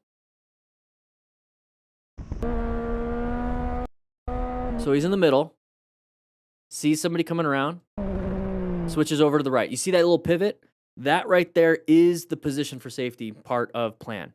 Saw an active threat, move to a new position for safety. You do it naturally and instinctually, but I want you to be cognizant of aware of it, okay? So good job, and he made it through the corner. Very good. Hey, did a quick emergency swerve. You see that? That was good. Oh, that person's going faster than the flow of traffic. Somebody switches over. You switch back. It's like two positive magnets or two negative magnets. So like two positives. You just try to stay away. Just try to stay away.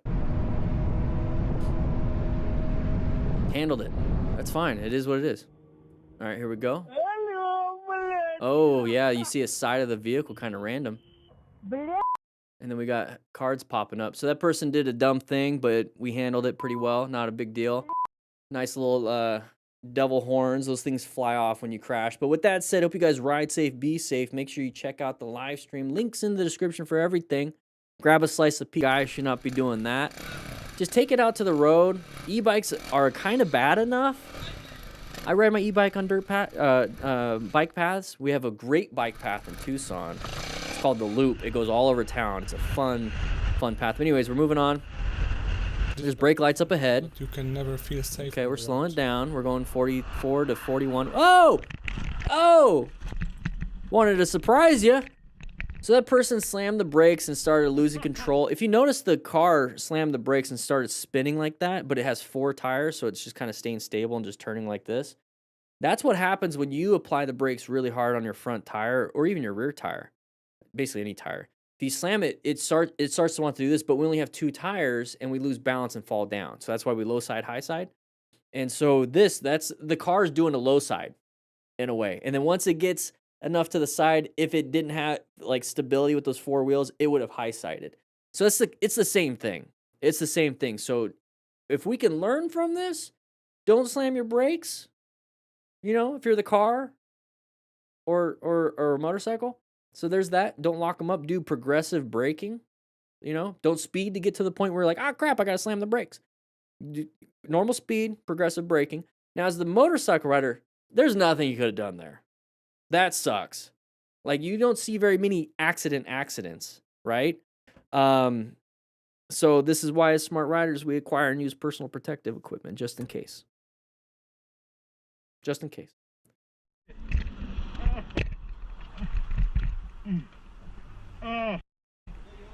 Sounds like he's in pain. My leg is caught. Oh. So leg is caught. Gives you a good idea. This is why I wear at least above ankle motorcycle boots. At least.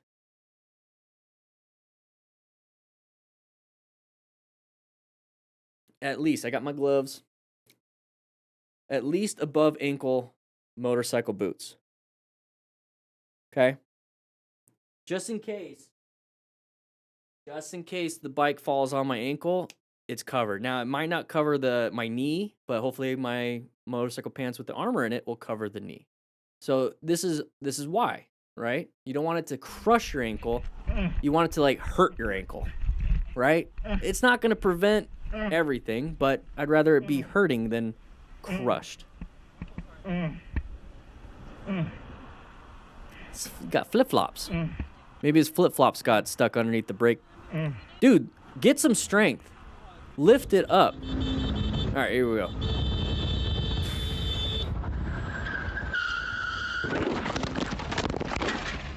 Three things we can do in an emergency situation. Honking the horn and rev bombing is not one of them. This just shows it, right? Good braking and not speeding is the thing we want to do. Good braking, I guess not speeding is not an emergency thing, but good emergency braking, good swerving, good emergency acceleration. It all depends on the situation. When we're lane splitting like this, we can't swerve left, can't swerve right, we're going to hit a car. We have to be good at our braking. What's going to improve your braking and your total stopping distance? What's going to improve your total stopping distance? Not speeding. So doing all of this, not this, and riding fast, Now, there's a small gap for that car to get into. That's why I always watch out for little gaps when I'm lane filtering. But still, this person didn't do a good job braking. It's almost like a cartoon. Slow it down. Get good with your braking. I don't know what he's saying.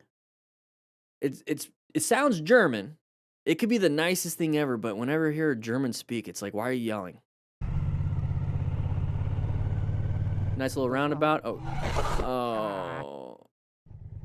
A little roundabout crash. Hit the crack. Maybe there's some debris there. We can't tell because YouTube compression and whatnot, but we lost traction. Once again, why we wear gear just in case. And if you're wondering like what to start off with, you know, the Smart Rider motorcycle training system, free shipping for the printed and for the cone kit, you get a digital version. But inside of Riding Smart, this book, I show you the minimum gear to start riding in your neighborhood, because a lot of this is in the neighborhood, so you can learn how to do U-turns, figure eights, all the stuff I'm talking about. And there is a section here with a QR code. Each chapter has one, but it talks about the motorcycle gear, head to toe, what to get, how to get it, all that stuff. Check it out, so we can prevent some of these things. At least you have the knowledge. Oh Gott, ich hoffe, dass es wirklich nichts Schlimmes passiert ist da jetzt gerade. Stop yelling at your bike. Mein erster Unfall. Oh God. He rescued himself, pulled over, checked his bike, you know, make sure it's rideable to get home. Und ich hoffe, der Motor Touches the exhaust with his bare hands. Anyways, moving on. Person gonna come out in your lane? No? Okay, that's pretty close. I don't like it. I don't like it. I don't like that position. So he switched over. He did an open lane pattern. This person's gonna do an open lane pattern too. Hey, no. Did he wave at that? Okay, shut up. Okay. This is an open lane pattern from us, in our point of view, and then it's also the same thing as an open lane pattern from the vehicle in front of us.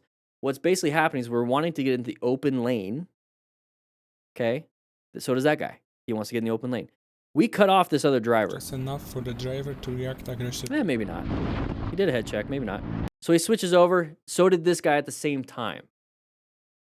He's got his blinker, and he's barely on the line. We both want to get into that open lane. Recognizes immediately, hey, the motorcycle rider's in that open lane, switches back into his lane, stays there, saw him. So we get pissed off, we, motorcycle riders, get pissed off when somebody doesn't see us. He saw him. And then switches back. Why get angry? You should be happy. Oh, okay. Oh, I didn't hear that I was talking. He said, you're okay, calm down. Okay. All right. He's not pissed off. The rider's not pissed off. He did the right thing. Okay, cool. All right, take it back. I take it back. Good job, Josh. Good job. It's okay. I used my signal. Yeah, so did he. It was just a mistake. Everyone's good. You're the reason you're going to cause yourself to get in trouble. That was a badass move you made over there, cutting over a tree. Let's see how the rider handles this. Because right now this guy is not emotionally regulating pretty well. You can see the reflection though. It's a sweet looking bike, right?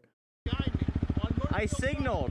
You didn't do it. You need to be careful on that thing. I used hand signals. Scraped off the freaking pavement. Sir, I used hand signals. No, you cut over. You bolted in between. There was no clear shirted distance between that. So let's see what the rider does. Already it's kind of an argument. Here's what I would do.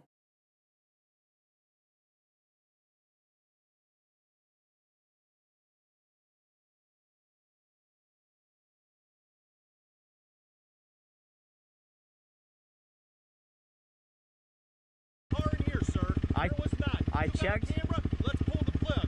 Let's pull the chip and let's look at it. Go for it. Take it to the police See yourself on YouTube later. Bye. All right, that's pretty good. That's pretty good. Handled it. All right. Ride Manila. Oh, I've seen this guy before. It's just nonsense all the time. Oh, what the? So, Maybe it's a different guy. Madrid. It was a Madrid guy, not Milan. Okay. wait, leave it. You okay? Leave it. Sit down. Kuya, sit down. We're gonna put it up. Sit down. We put it up. Don't worry. Sit down, Kuya. Well done. Well done. You see how quick it could happen? Look at the space cushion. I want you guys to understand this. The space cushion is there for your safety. Create and maintain a space cushion. Somebody takes it, create a new one. Somebody takes it, create a new one. You keep creating new ones. That's part of positioning for safety.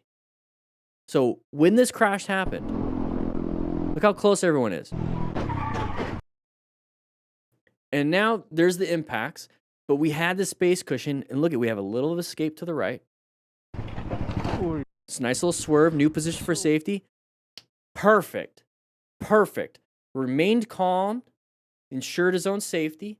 Now, let's check. Now, I'm glad he went to the motorcycle rider because everyone here has, hopefully, airbags. I mean, look at the impact, though. Look at that. It's a lot of a compartment intrusion. Impact, crumple zones, seat belts, you know, all these things, roll cages. The vehicles have protection for the most part. You can still get messed up. Pretty bad. I've been there.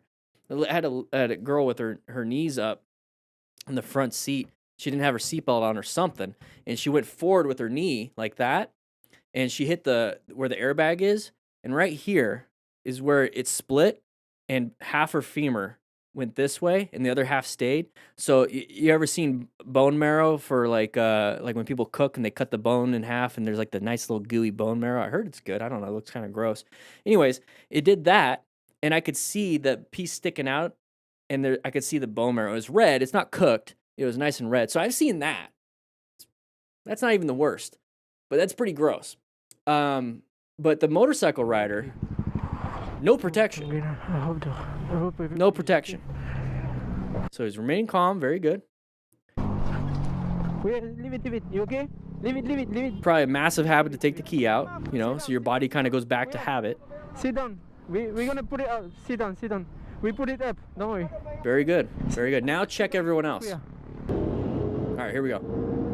That's a Cardo Pack Talk Bold. Back in the day, they don't make those anymore. They replace them with the edges. Which is Great hard system. Panic and very easy to lead to an accident. Highly recommend putting with a 3/4 helmet. Put it down when you're riding. So he just passed somebody, did an open lane pattern. We're just gonna look at your face though, I guess. Are we gonna fall or? Oh, you got a B? Hey, another reason to put your face shield down. You got a nice B. Okay, relax. You're gonna get stung. It is what it is. Deal with the pain. Yeah, B in the helmet.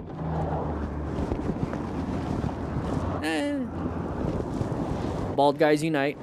We good. You're gonna have a nice little throbbing pain right on the temple.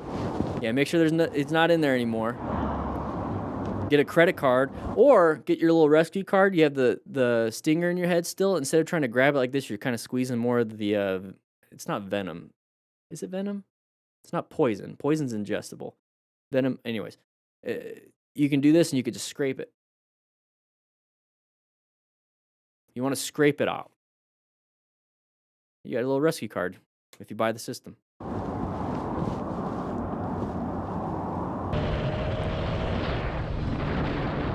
Sun in the eyes, can't see much. Look at the road though. It's like, what do you just coat it with oil, right? Okay, cars are stopped. What are we doing? We're not slowing down very hard.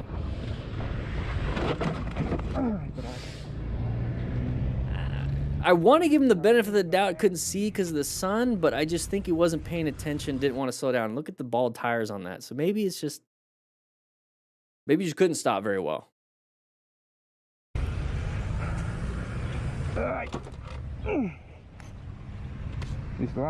Yeah, Ivan, the bone marrow was pretty disgusting. Alright, check your mirrors. Yeah, they're just flipped up like that. Now ask her for her number.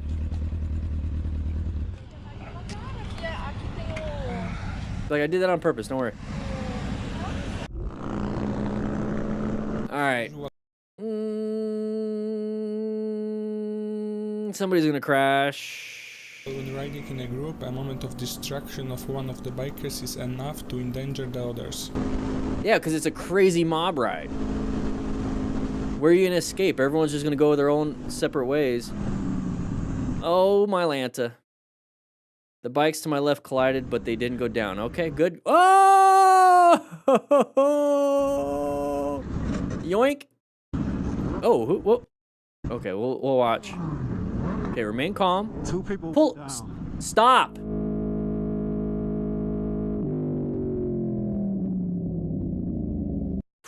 That was close.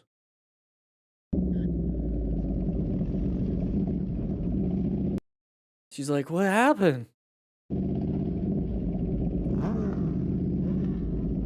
Stop and help.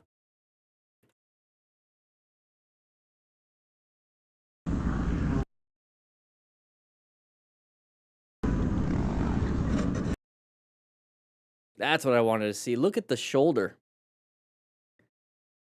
Look at the shoulder.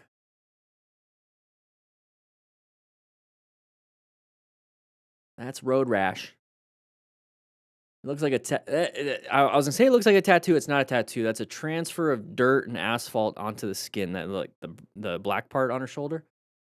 She does have a tattoo on her left forearm, but that redness, you just ripped off your epidermis, the top layer of your skin, and possibly the dermis, the part underneath. The dermis has the nerve endings. Well, it has the nerves. The nerve endings are on the epidermis. So if you actually rip off the top layer of the skin, the second layer is exposed, and the nerves. It's painful. I mean, it's all painful, but you're just kind of removing it. Now, if you remove the dermis, and it's just this fatty tissue that's underneath, maybe some fascia, it's not painful because you just ripped off the nerves. Hopefully, they grow back. Hopefully. But more than likely, you're going to have numbness in that spot forever or nerve damage. So, once again, wear full gear. Just in case. Just in case.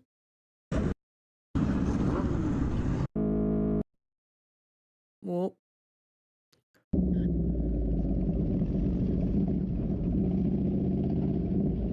No self-preservation by that lady either. She just sits there. At least this guy gets up. Just chilling. Oh, big sharp turn. It's a nice easy turn. Oh, side of the vehicle. Swerve. Good job. He was going 80 kilometers an hour, so about 50. That's not that bad. I'm assuming kilometers. It kind of looks like miles per hour, doesn't it? That kind of looks like miles per hour. So it looks like it's 70 miles per hour. That does look like miles per hour.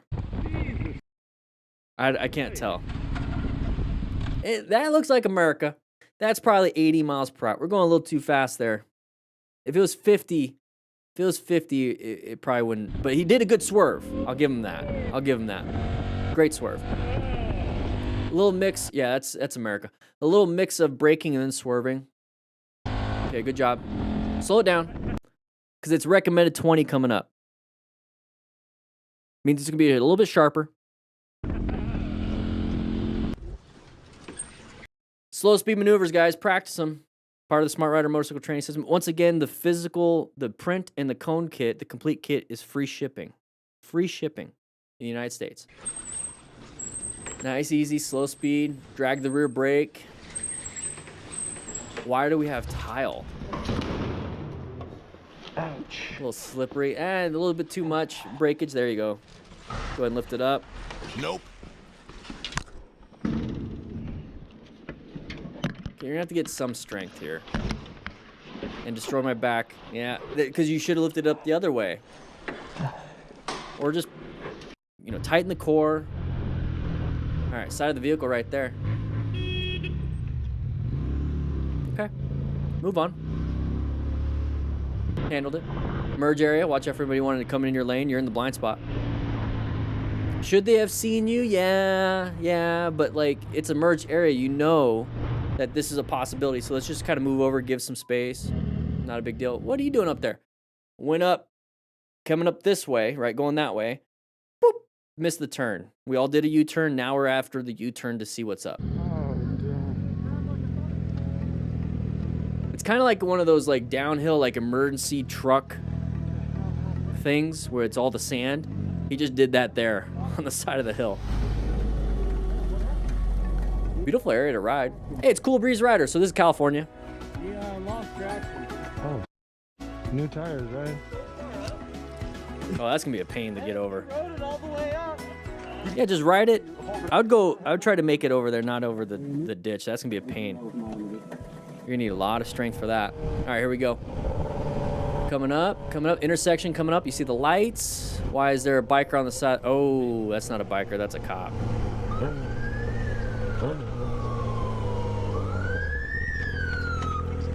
Were you doing something? Were you speeding? You were speeding, huh? Turn off the music so you can listen. You can hit the button on your car though, just to pause the music. Alrighty. Was I going a little fast? Huh? Was I going a little fast? Yeah. I'm sorry about that. 58. He's got a Baker X Derek. Remember the old school motovloggers back in the day? Baker X Derek. Is he still making content? This is an old video. It's one of the old. It was always about the keychain tags and all that stuff. I made keychains, but not like that. Anyways, talk to the cops nicely. Make sure you practice your skills. Don't have road rage. Grab a slice of pizza, and I'll see you guys on the next video. Anybody remember Baker X Derek? Is he still making stuff? Is he still making stuff? Let's see. Baker X Derek.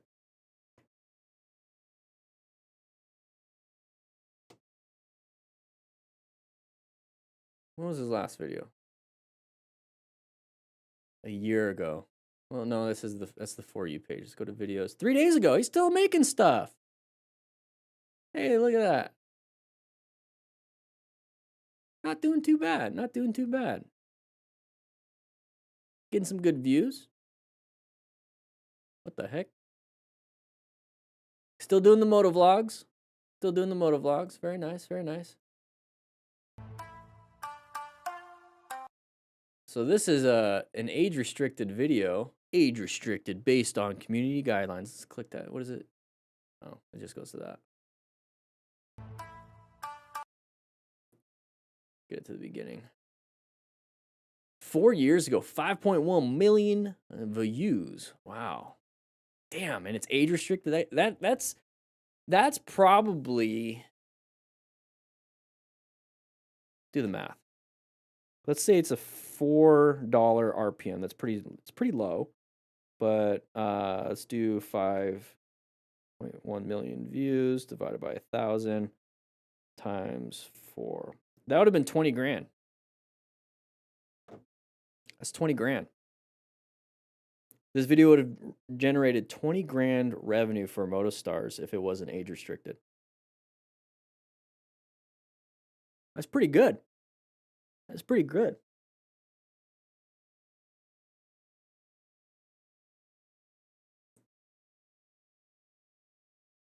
It does affect. So yeah, age restricted won't show it to anybody under 18.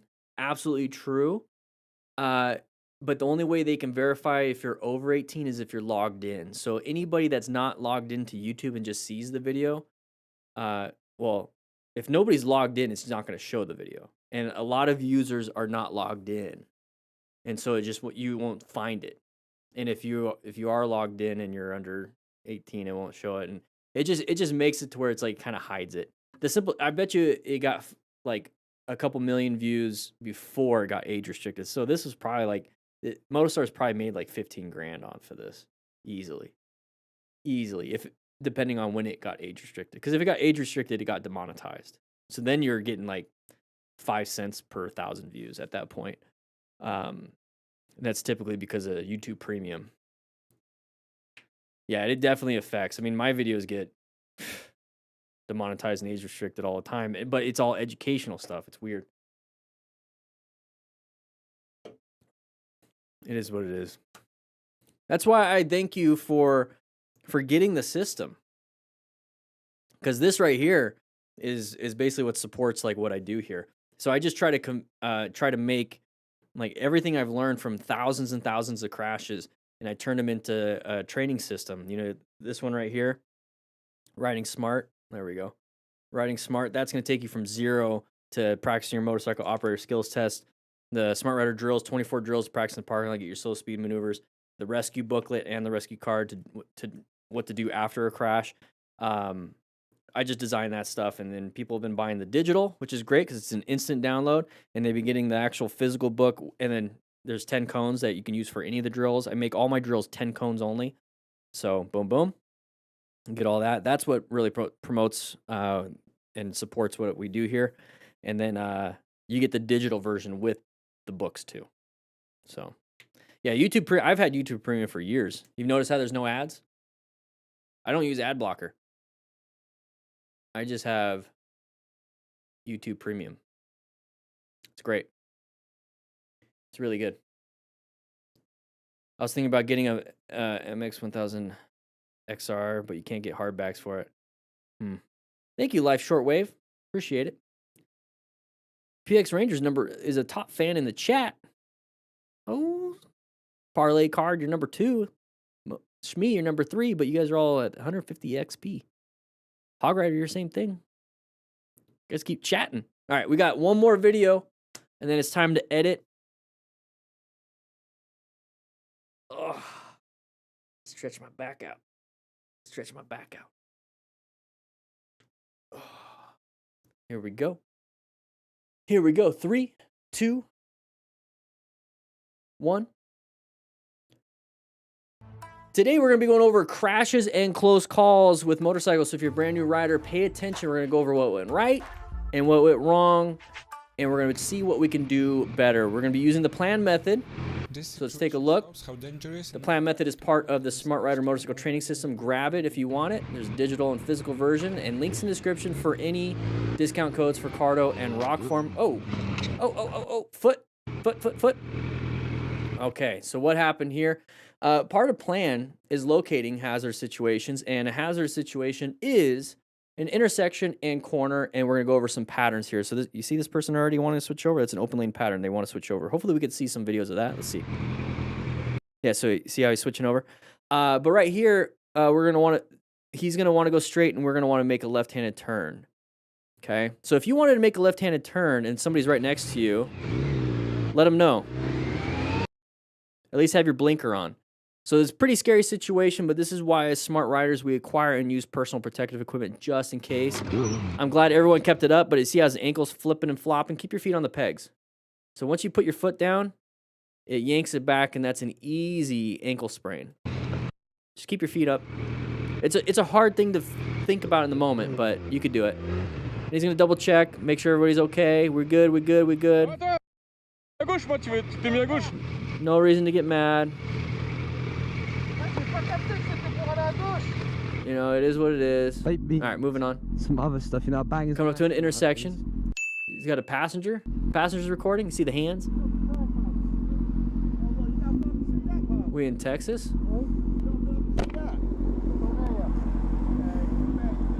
We got a different language, but we got a Texas. Yeah, no point in arguing with people like him. There's really no point in arguing. You're going to lose. You're kind of trying to appease the bigger vehicles on the road. Just kind of move on. Not a big deal. Be the bigger person. All right, we got a bike on the side of the road. Not a big deal. He's kind of cutting close to him. Doesn't like it. Looks like it's a college town area, or just at least residential. Just cruising, just chilling. Not a big deal. We're going 32. Probably 30 in the area, you know. Don't worry about the guy in front. Worry about what's in front of you. Nice little space cushion in front of you. Just chill. Watch out for road surface hazards. Intersection coming up, so we're going to locate hazard situations. Anything going to pop out? Just let him go to the side. No, I'm not going to pull over. Now it looks like you're trying to steal my bike. So if you need to, now it's like James Bond evasive maneuver type mode. All right, Ricardo motovlog. Wear full gear, guys, please. You're gonna rip up that tattoo that you have on your other arm. What was he doing? He's like pushing buttons. Okay, downshifting to 40. Ooh, came in pretty quick. Ah, that's why you need to wear gear, everybody.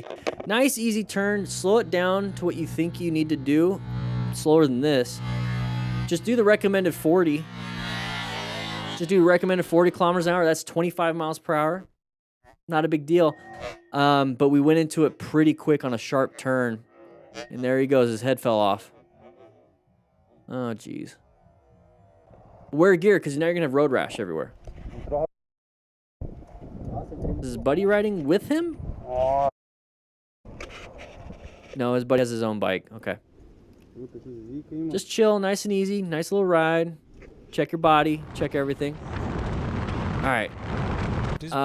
Visibility might be an issue, so your face shield might look like the camera right now. Went a little too fast in the corner. Found an escape. Hey, that's not a big deal. Okay, nice little dump. That's not a big deal. See, everyone's doing the same thing, nice and easy. Going a little too fast in the corner for his skill and ability. Nice, easy lesson versus like hitting the guardrail. So let's go ahead and slow it down. Oh, switching over to you. Perfect example of the open lane pattern. Our lane is moving faster. It's the fast lane, passing lane, whatever you want to call it. This blue car does not want to be behind that big white van. So remember, 3 things we can do: mercy swerve, mercy brake, and mercy accelerate in an emergency situation. Honking the horn, rev bombing, especially at these speeds, they're not going to hear it. And then also, if you're doing it at slower speed, you're like, I want them to hear it. Now you're hoping they're going to hear it so that they will do something different than what they're currently doing. It's too many things. So it's like, you're going to do what you're going to do. I'm going to do what I'm going to do. I'm going to get out of the way. I don't want to get hit. So right here, we could swerve left if we needed to and ride this nice tiny little shoulder. We could do it. We could ride the line. We can ride right here and accelerate. Or we can do a nice little like adjustment of the lane and accelerate. So that's what he did. He accelerated out of it. Nice little move over and accelerate. What are you doing? Not a big deal. Pay attention. We have a slight little turn. Maintain our speed. Move on to the next thing. Not a big deal. He handled it. But that's what it was. Just a quick little adjustment. So he assessed it was a relevant threat. It became an active threat when they came over to our lane. So we moved ourselves in a new position by moving the lane position and accelerating out. And now we have to locate more and assess more because there's new situations popping up at every moment. Is there a road surface hazard? Is there another car wanting to do this? Am I not paying attention and going to hit the guardrail because I'm looking back instead of looking forward? Focus. There's always going to be a new thing. Achievement unlocked back there. There's new achievements up here. Let's go and unlock those. Hopefully not have any opportunities to crash, but, you know, it is what it is. And here we have another situation. All right, we're passing people. Make sure, and he probably thinks that the turns. You ever notice that on these motorcycle videos is that we're always catching up to other cars? We're always approaching cars. Like, we're going faster. We're always going faster than the flow of traffic. It's never, I don't want to say never because it happens, but usually it's not, we're all kind of going the same speed and then something happens. It's typically we're catching up and passing vehicles and then something happens. That tells you one thing. We're speeding. We're going faster than the flow of traffic.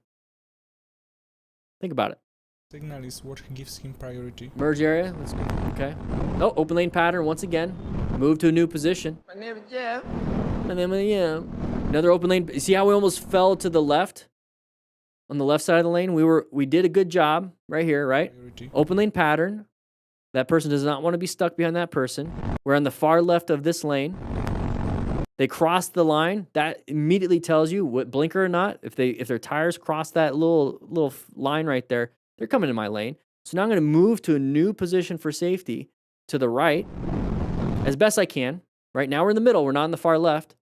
Did fine.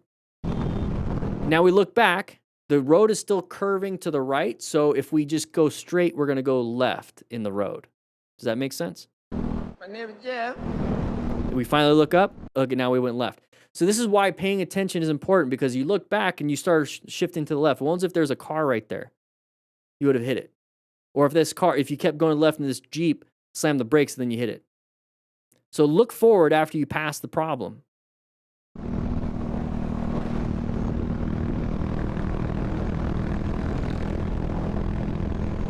The fart machine. Fart, fart, fart. You notice how we're passing everybody, right? So close. You get back. Get out of the blind spot. Get out of the blind spot. Back up a bit. Side of the vehicles, intersection coming up. Thank you. Appreciate it. Stopped like right on my butt again. Man, this guy doesn't want to. Remember, this is like 4 or 5 years ago where people would do this kind of stuff and complain. Like, that's the whole motovlog. Come on, man. That's not close. That's not close. That's not close. Oh, it's closer than it appears because I'm on super view on the camera. Okay, whatever you want to use as an excuse. This was back in the day when people would make content, motovlogging. This is when motovlogging was still, it was on a downward, but it's still. And the whole thing is like, I'm going to complain. I'm going to tell you a story about my day. I'm about to get a burrito. You know, I'm riding around, like, complain, complain, complain. Look at these bad drivers. Look at these bad drivers. And it's usually people just kind of making things up. This is what it looks like. Man.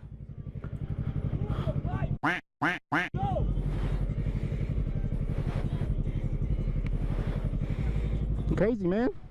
Crazy. He's screaming at me because I told him to give me some space. I gotta get out of here. This guy's screaming at me. There's like a pack of PNGs to download. I actually do have like a folder. I tried it out. It was just too much editing, and we're in the blind spot still. So if you're dealing with all this stuff, just roll off the throttle. Okay, so now you're engine braking. This truck's gonna get ahead of you. Now move to the right lane, behind the truck.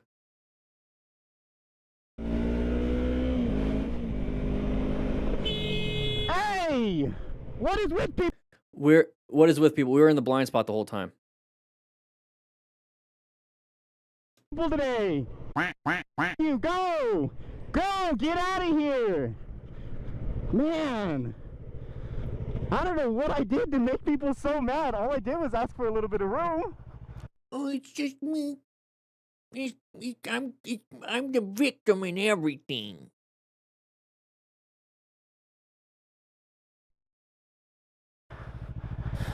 Oh, man, dude. I don't know what your deal was. I'm so glad we moved away from this kind of content.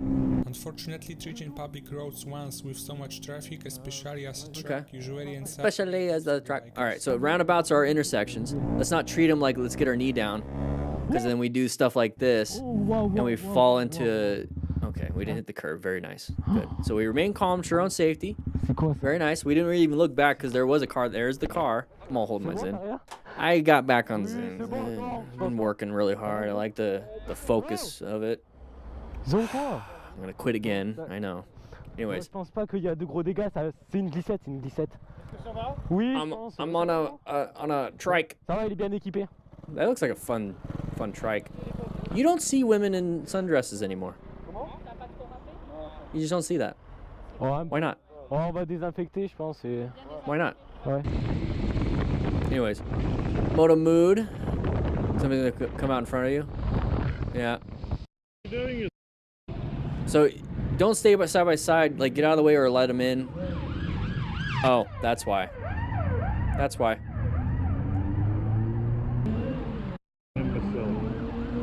In Israel, there's women in sundresses. That's nice. I just think it's great attire, just to, especially in the summer, like a summer dress. You would assume it's comfy. Anyways, side of the pedestrian, not even looking. Not even looking. But we paid attention. We saw it, the side of the pedestrian, and we adjusted to it. That's perfectly fine. Intersections, okay. Anybody want to pull out in front of you? We're kind of cutting it close. More than likely, we're debating to like pass them. Okay, let them in. Handle it. Speeding. Oh no, oh no, oh no, no, no, no, no, no, no. I guess we're gonna have to rescue. That it's them who are fully responsible for their passengers. 200 and... Whoa, 1 second, 1 second, 1 second. Oh yeah, she fell. That's not good. 269 kilometers an hour. I have my little cheat sheet here. I have to flip it to the backside to see how fast that is in America units. That's 269. That's 168 miles per hour. 168 miles per hour.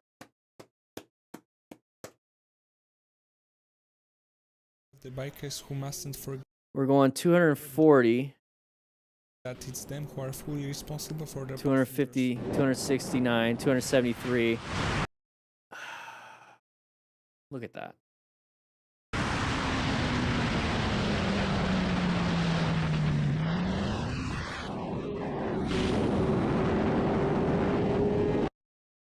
Yeah, 267, and she just lost grip because it's so fast.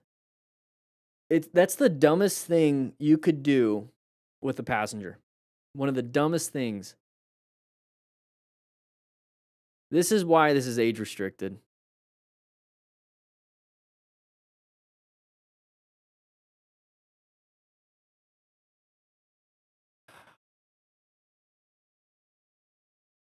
That's enough damage with road rash alone to completely alter her life. Completely alter her life. Just the road rash. Because it's not just the top layer of your skin. At this speed, instant second layer, instant subcutaneous fat, instant possible fascia and muscle. It's like boom, boom, at that speed. And now you have a distance with it. So when we talk about total stopping distance when it comes to braking, the braking distance part, it's rubber tires with road. So you are, taking, that's why your tires get bald, because there's the friction, but your tires are rotating, right? But it's still, and it takes a couple thousand miles for the tires to start getting bald, right? Just think, what was it, like at least 4 or 5 football fields of this woman sliding? That's what, let's say 5 football fields, that's 500 yards. 500 yards. We're talking a quarter mile at least of this person just sliding across the ground.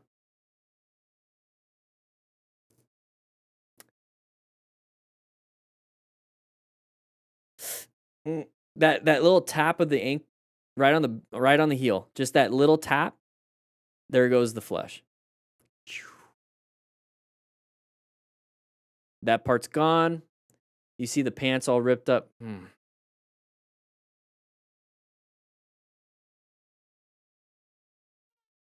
Everything's just getting tore up. And there's the right ankle again, the hands, arms, belly.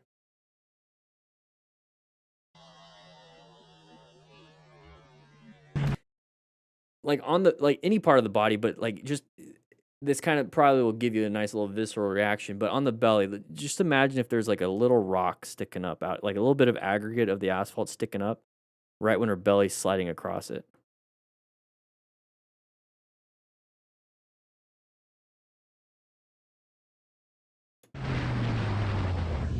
So at this point, remain calm, ensure your own safety, check and stop any major bleeds.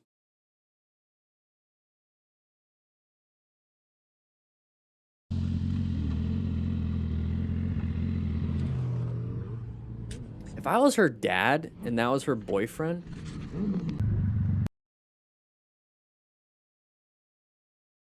I would have the first initial response of like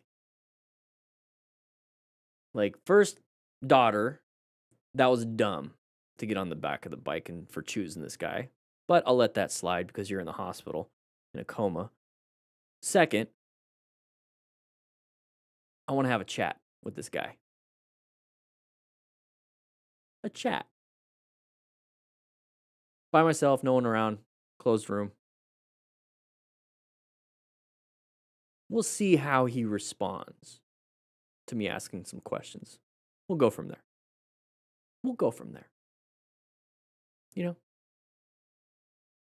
Give me 10 minutes. Just 10 minutes. I'm not going in there with an idea that I'm going to do anything. I literally want to ask him some questions. I'll regulate. Ask him some questions and see how he responds. Is there any, I'm like feeling sorry? Like what does this take? Or is it like, Well, she didn't hold on and ooh.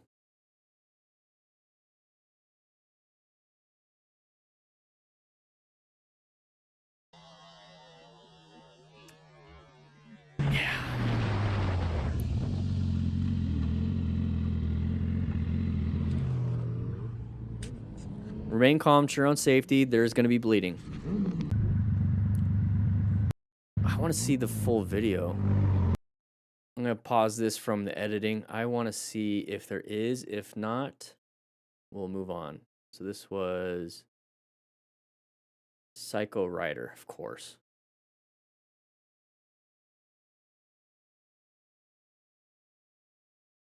It's got to be like one of his biggest videos.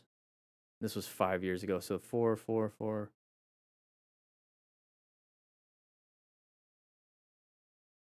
I wonder if they deleted it.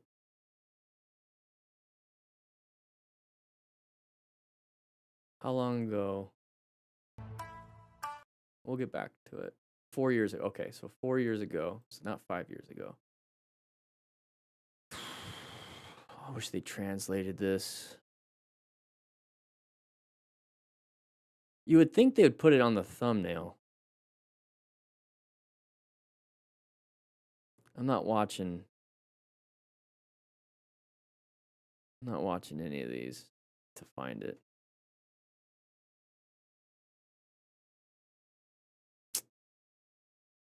Probably deleted, yeah. All right, we'll get back.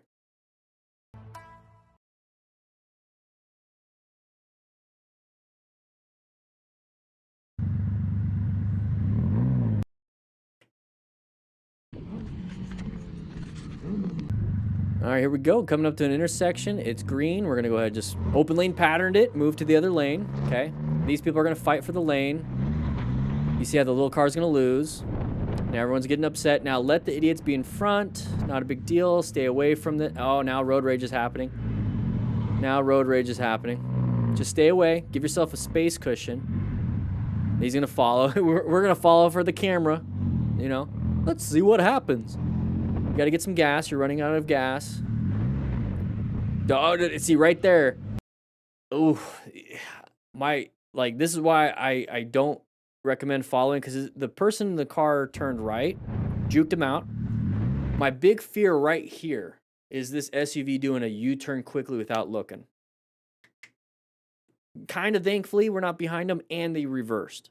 You know, road rage is going to prevent them from thinking and just do it. And this is why it's because of anger, right? This is why, as the safety checklist, the S in safety checklist, it's a pre-ride checklist, is state of mind. I don't want you guys getting on the bike, like you just get in a big argument with your girlfriend, your wife, your boyfriend, husband, whatever it is. Your boss yelled at you at work for something that you didn't even do, like whatever. Or you're just pissed off. I'm going to go for a ride. You're going to act on that ride in an angry fashion, and it's going to cause you to make judgment errors. Just think about it. You're talking to your boyfriend, wife, husband, boss, or whatever, and you're angry, and now everything comes with a filter of anger out of your mouth. So if you're thinking about it, everything here is going to come from a filter of anger when you're out riding. A lot of people, and I remember I made a video back in the day, a long time ago, it was a moto vlog, and it's like, riding is my therapy. I ride to chill. I ride to calm down. I ride, like, that's what people use motorcycling in a lot of ways. A lot of people use motorcycling in this way now that's my way to chill out and calm down. Okay, I understand that. That's like going for a walk, right? But the thing is, if you go for a walk, the worst thing that can happen is you trip, right? Or maybe you walk into the street and you weren't looking both ways. Still look both ways. You get hit by a car. That kind of sucks. But if you're riding a motorcycle, you're going 40 miles per hour angry, not thinking about it, just like if you're walking, not thinking about it, you trip. You're riding 40 miles an hour, you're not thinking about the ride. You're angry, thinking about those negative thoughts. You're not paying attention. You're not planning. So the thing is, 40 miles an hour versus walking like 2.5 miles an hour, a trip versus colliding into the side of a vehicle because you weren't paying attention. Big difference. Big difference. So this is why I tell you in the safety checklist for S, state of mind, is that if you do want to ride because you are angry, before you hop on the bike, do the safety checklist. It's going to help you calm down, state of mind, assume the risks, fitness for the ride. Have you been drinking, right?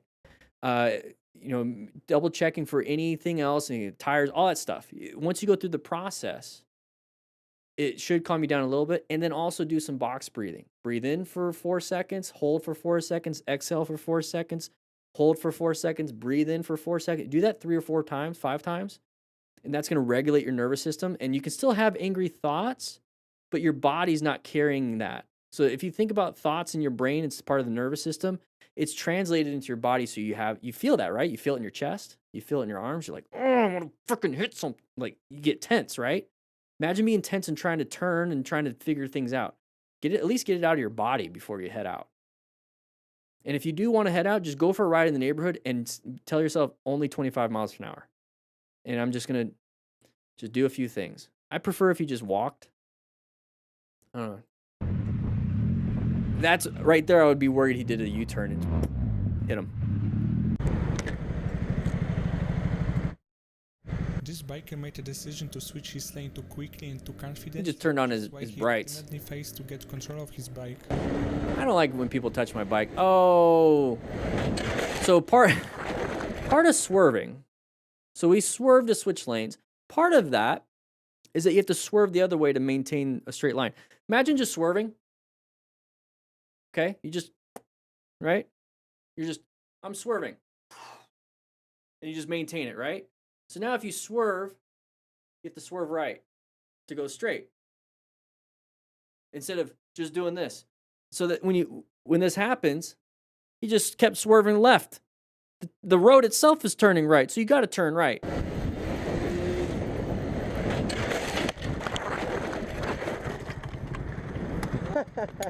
You can't park there. Can't park there. He's a learner. He's learning.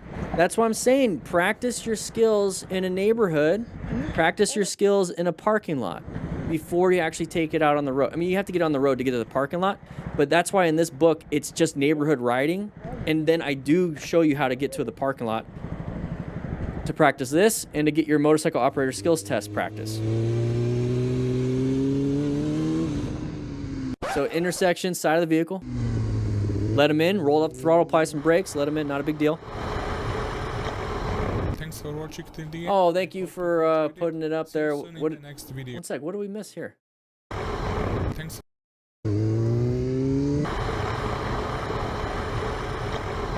Oh.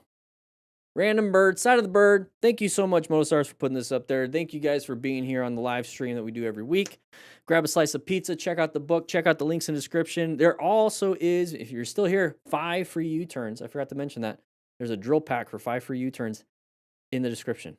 All right, guys, I'll see you on the next live stream. Yeah. Hey, yeah. I forgot about that. I forgot to tell you guys in the chat. Did it? Oh, it got rid of it. All right, before you guys leave, I'm going to give you guys 5 free drills. It got rid of it because I did the poll. I'll give you guys, there's a link for 5 free drills. Right there. Yeah, I got rid of it. It's not a pinned comment anymore. Or was it always? Did it not go? I just never said anything about it. My bad. There's a link in the description, or in the description and in the chat for 5 free drills. So if you want to practice the U-turn proficiency in here in the book, the physical book doesn't have it yet. It does have all the drills, but in the new digital, and once these sell out, I'm going to reprint with the new stuff. It's called U-turn proficiency. It's 5 drills that are based on U-turns. Oh, I got cut in half. And you can practice it. It's on your phone. I'll show you guys what it looks like. It's on my phone.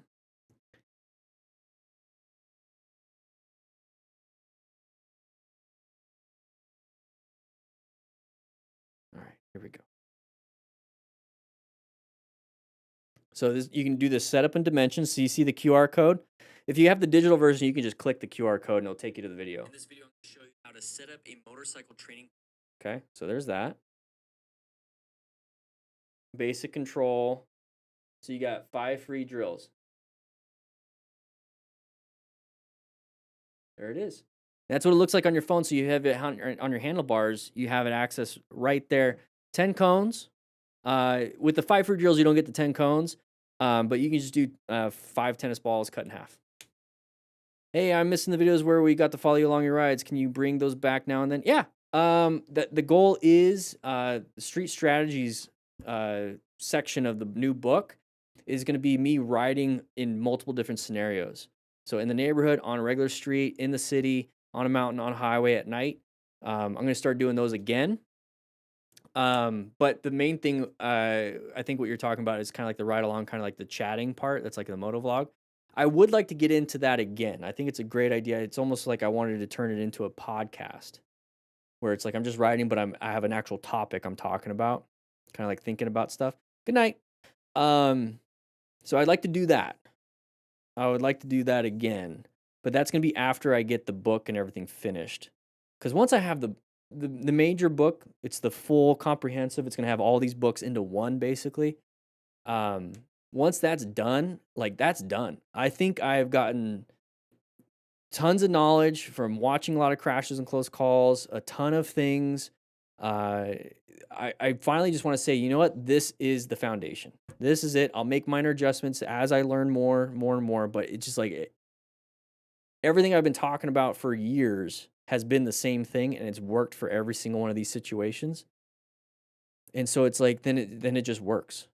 And so it's like, let's put it in a book format. Let's focus on that. And then once that's done, it's like, okay, cool. I can relax a little bit. I don't have to think of new topics and new things anymore. Now it's more like, okay, there's the system. Now let's go ahead and start being creative in different areas. Like let's do these ride-alongs again. Let's do the podcast. Let's just combine them both. You know, let's focus on just doing small skill exercises. Let's do other things. 'Cause it's just, I don't know, that's just kind of where I'm at when it comes to that. I don't know. What do you guys think? Write in the comments. Let's go ahead and just head out to the office.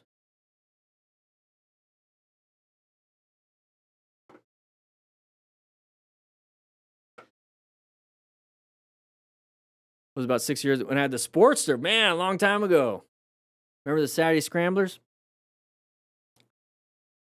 They're a huge help getting ready for the next moto season. Awesome, Moolgus 1950.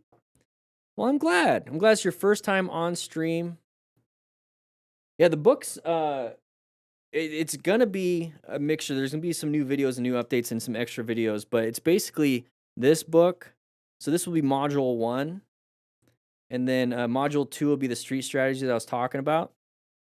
Module 3 is going to be a more comprehensive rescue book inside of it. And then module 4 will be the Smart Rider training drills. The idea behind all of it right now is that it's just going to be one big comprehensive book. I want to grab it real quick. One sec.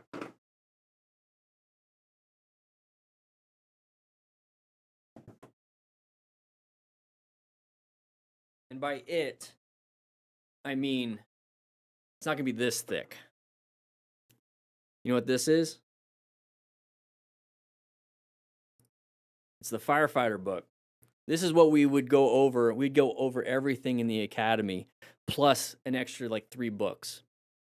I don't think I have the bot anymore, Ivan. There's a link in the description for the Discord, by the way.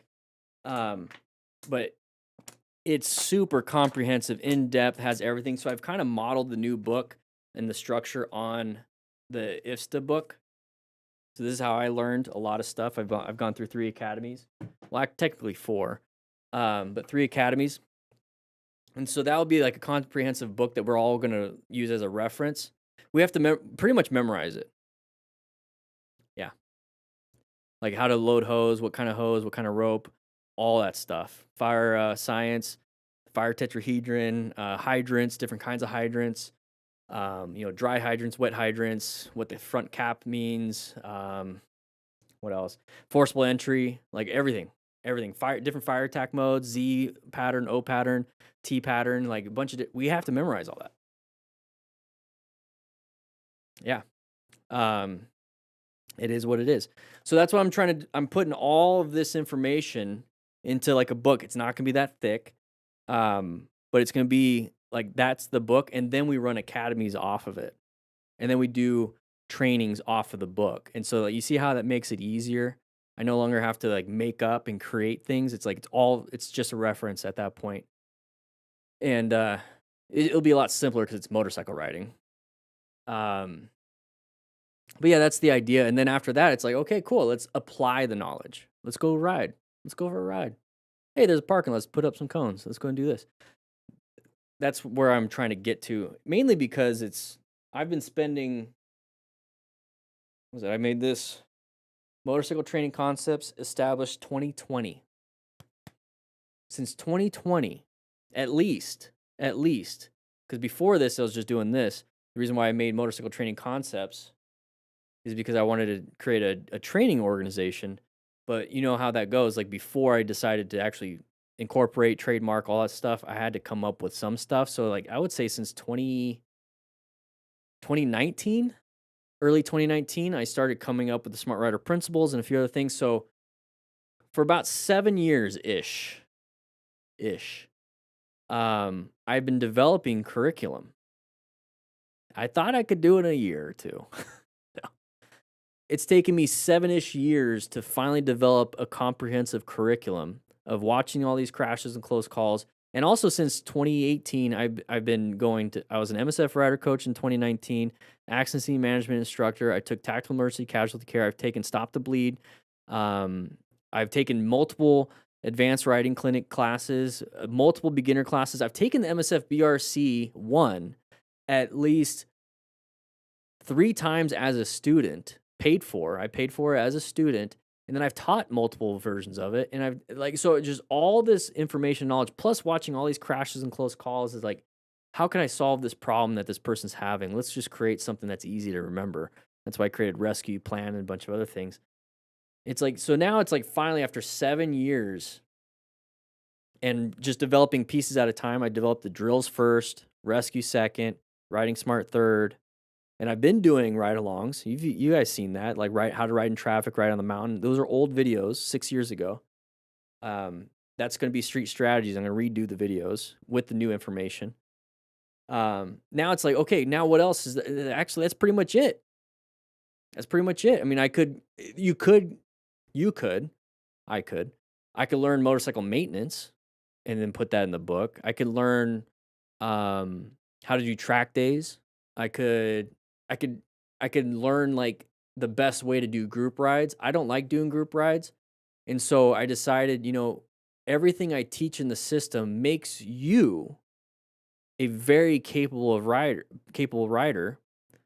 And when I get to that thought process, let's just hold that capable rider over here. When it came to this book for the firefighter stuff, when it came to fire training and fire academy, you became a capable firefighter. And when it came to what I did in the fire service, I chose to be a rover. What that is that I would go to different stations. I was just, if somebody took a day off or was sick, whatever, I would just go to the station and fill in their spot. So I got to work with multiple different crews all over the city. And the main thing here is that since I was a capable firefighter, I can be plugged in to any situation, any different crew, no matter where I'm at, and I'm able to do the job effectively and efficiently and in a good way with high performance. And it didn't matter where I was. So if I can make you a capable motorcycle rider, you can be now plugged into a group ride. You can be now plugged into a solo ride. You can now be plugged into a charity ride. You can now be plugged in. If you're a good student, you can be plugged into a new class. Like if you're going to take a track day, now you're plugged in here. So if I can make you a capable foundational rider, you can be plugged in anywhere. And so it's like, well, I don't need to teach group riding. I could just make you such a good rider, you're not a liability in a group ride. That's really what I wanted to do. So now, because let's say you just join a group ride and everyone's just like, hey, I know how to do group rides, but they're not good at emergency braking, swerving, acceleration. They don't plan their ride. None of them has any rescue training. Slow speed maneuvers, like a lot of them are scared to do. Like we all pull in a parking lot. They're like, they have to walk their bike, but you know how to do smart rider drills. You see how like now you become like a capable rider no matter what, if you went through the system, because you know how to rescue, right? So like that's the idea behind it. And so I've just been developing, the whole mission behind it is developing a system that makes you a capable, confident, good rider, smart rider, that has rescue skills, can do slow speed, and understand how to handle most, if not all, situations. That's it. That's it. I'm not trying to get you to be the fastest rider. I'm not trying to get you to be the best motorcycle mechanic. I'm not trying to get you to do it. It's like, That's all I'm trying to get you to do is be that smart rider. And if you want to learn how to do mechanic stuff, go ahead. I can't teach that. I'm not gonna. It's where the focus goes, is I focus on the rider. So you go ahead and there's plenty of YouTubers, plenty of places to learn. Same thing with group riding. If you want to do more group riding, find a club, find a group, find some friends, practice, find the system that works for you. There's all these things. There's all these things. You want to be a track rider, go to the track. You know? But if anything, I can hopefully make you a good learner, a good student. So, oh, nice, Hog Rider.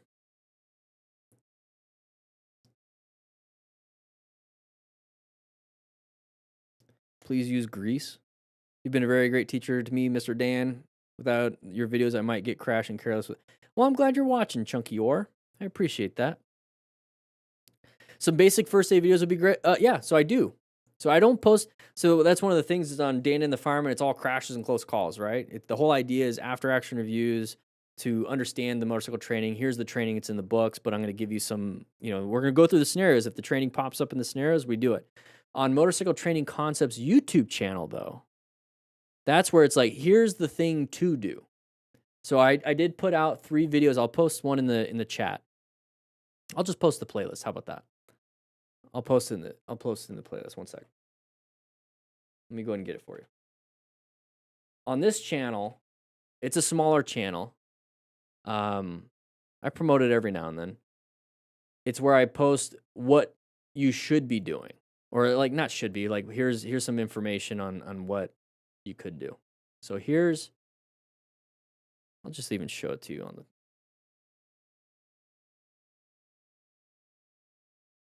Now, every single motorcycle course teaches you how to my living room. A crash, but what do you do if a little chubbier happens and you crash or the camera adds as you witness a car crash or at. So here's the playlist. I'll put it in the chat. So I have like how to rescue, basically, and then how to stop major bleeds. A person can bleed within 5. So I show you how to actually do the tourniquet, all that stuff, how to pack the wound.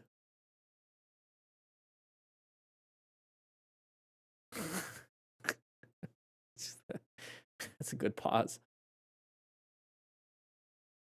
So that's there.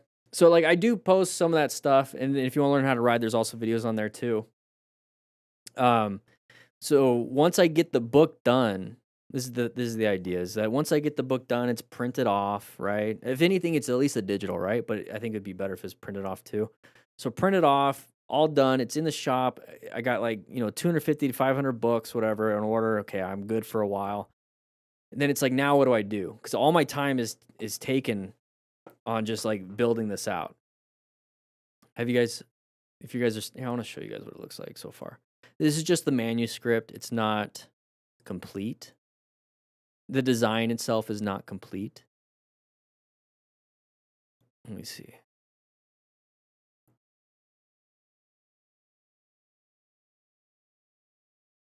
Thanks for watching till the end. Go and bring it up.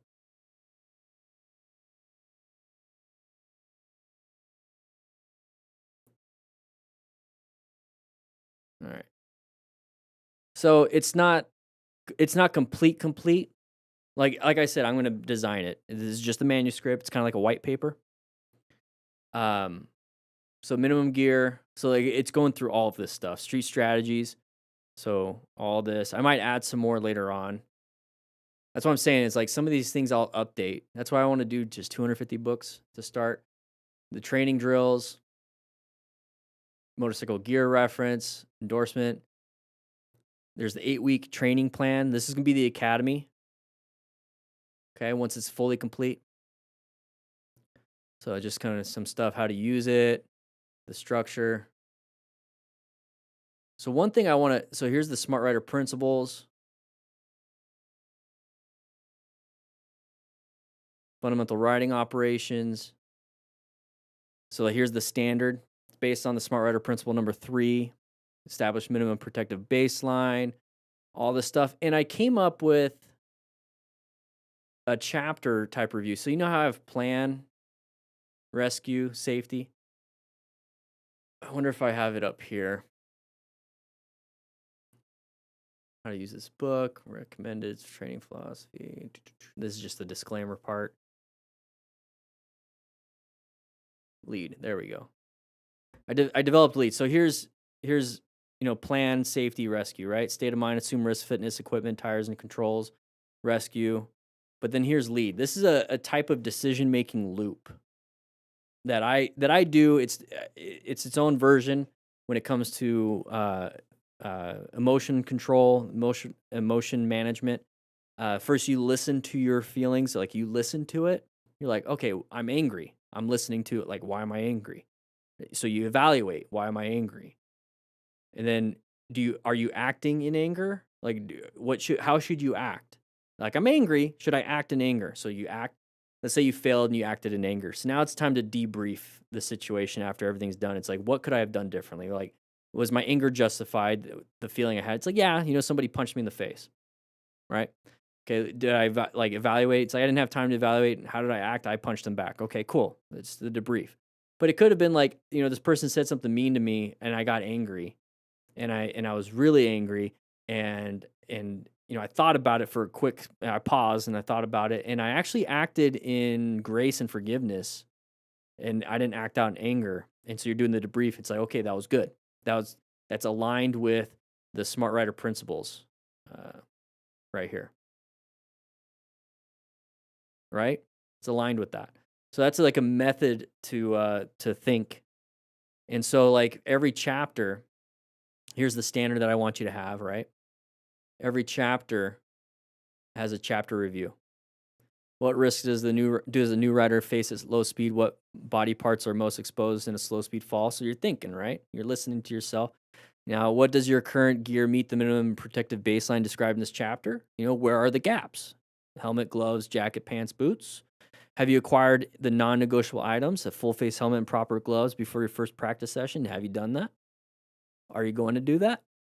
And then what is your upgrade plan as you progress to street riding? What is the next piece of gear you need and when will you get it? So it really puts it out there. It's like, let's get it done. And so, we do have some discussion questions per thing and then some tasks. So first, acquire motorcycle gloves, assemble the rest of the minimum baseline, put on all the gear and sit on the motorcycle without starting it, confirm you can reach all controls, and then bookmark Appendix A for your upgrade plan. And Appendix A is the full gear list. Okay. So key terms. So I've spent, that's just one chapter, right? I've spent so much time developing this. We're gonna have to scroll up.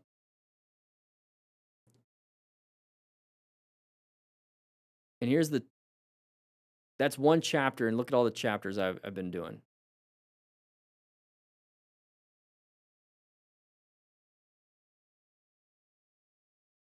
So I did that for every chapter. And then, like I said, the appendix, motorcycle gear, motorcycle endorsement, the 8-week training plan, glossary. So like this will be the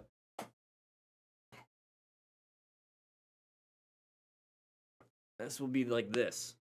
This book is like this manual for firefighting, but it's not gonna be this thick. But it's gonna be the foundation. But I don't know. That's where I'm at. And then after it's done, I can do other things for videos. But this is where all my brain has been the past since July of last year. This is where my brain, this is what I do every day. Every day. My brain does not shut off. I have to tell myself to shut it off. And even then it's hard. Even then it's very difficult to shut off my brain. I'm making this book to be the book that I wish I had when I first started writing. It's very selfish. It's very selfish. It's like the book that I want to have. Nobody else is making it. I had to go out and get education in like 6 different organizations, and I had to have firefighter EMS knowledge. I had to do all this stuff, and it's like I just wish somebody would just combine everything that I wanted to have into one book. And that's so to me, it's kind of selfish. It's like, well, then I guess I'll just have to make the book myself. I'll make the book I wanted. So that's what I'm doing. And I think it's I don't think I know it's a good book. Like if I just get down to stop major bleeds. I made everything clickable too, by the way. It's an HTML file. 3 techniques: direct pressure, knee technique. I explain the knee technique. So that's the lesson, tourniquet application. I'm going to add pictures, obviously. Like I said, it's a white paper, basically. So lesson task, wound packing, chapter review, discussion questions, your task list, some of the notes and references, quickly assess severity, same thing. It's going to be a lot, like, it's going to be bigger. This is just like the 12th revision. Trauma kit setup. It's a little bit more in depth. Like what not to carry.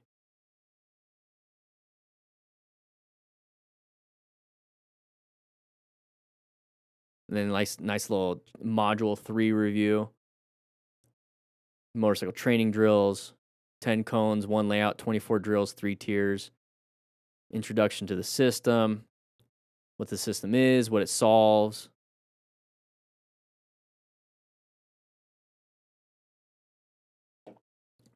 Fixed layout that never changes. And the 24 drills, I have like 6 more in draft form. So that at some point, there's going to be like a bonus drills, difficulty levels.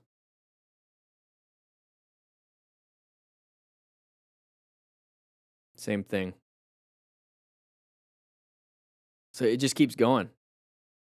So it's a very comprehensive book, course setup, very comprehensive. And each one of these chapters is going to have a QR code of me demonstrating it for you. So it's like you have a little pocket coach. The basic control. So the basic control, you get the free download. That's pinned at the top. You get the U-turn proficiency. You get these 5 free drills. Then there's the figure 8 proficiency. And then we have advanced control, which has slow speed proficiency, dynamic control proficiency. This is when it gets hard. Then master control is all 24 drills in one go. It's like an endurance. All 24 drills. And that's at the very end. That's module 4. So a little letter from me.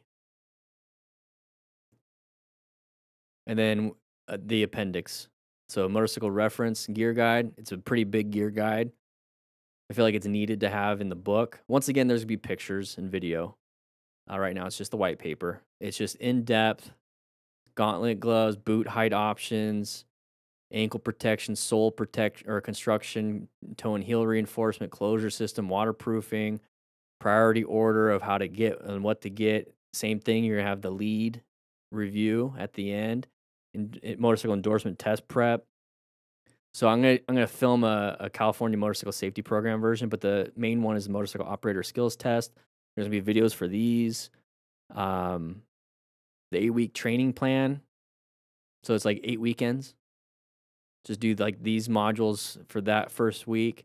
Second week, do these. Third week, so it even shows you like which ones to do in a very comprehensive way. That's going to be the academy when, like, the second go around when I have all the videos done. We're doing the first version starting this Friday. So starting this Friday, we're doing the first version. I'm going to go ahead and we're running it, and it's going to be the Riding Smart Rider drills, and the rescue booklet. Once this one's done, it's going to be including the street strategies. So if you want to be a part of that, it's going to be for crew members only. And then in the future, I'm just going to publish the videos, the full lessons. But if you want to be a part about it, it's in the chat right now to join. It's only $5 a month. It supports everything. There's a lot of people in there chatting. So like it's a nice little checklist. Practice box breathing 3 cycles. Remember to remain calm, right? So you got everything.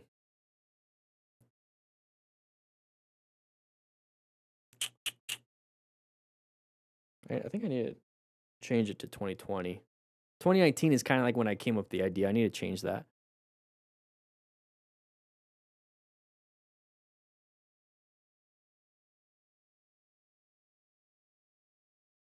We're getting there.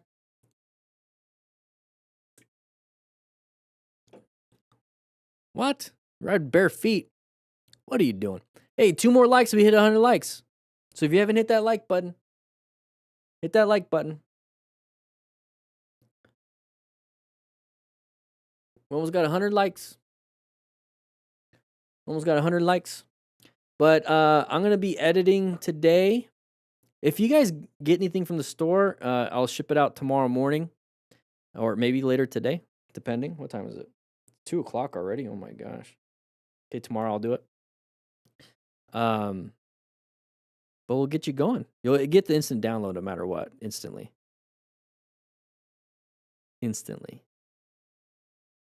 Hey, somebody got the demo drills. Very nice.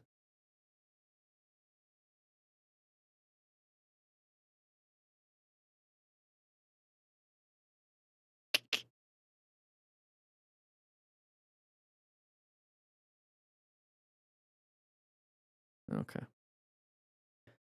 But I'm going to be heading out. 101 likes. Very nice. You guys can go grab whatever's left in the classroom for pizza. I'm going to be heading out.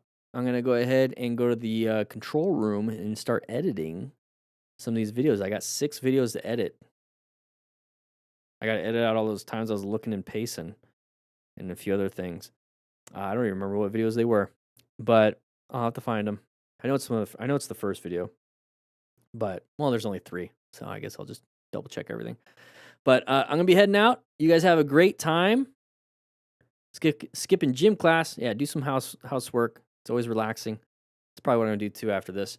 But I'll be seeing you guys tomorrow if you're part of the crew. I need to put the link up for you guys. I'll do that. All right, guys. I'll see you guys later.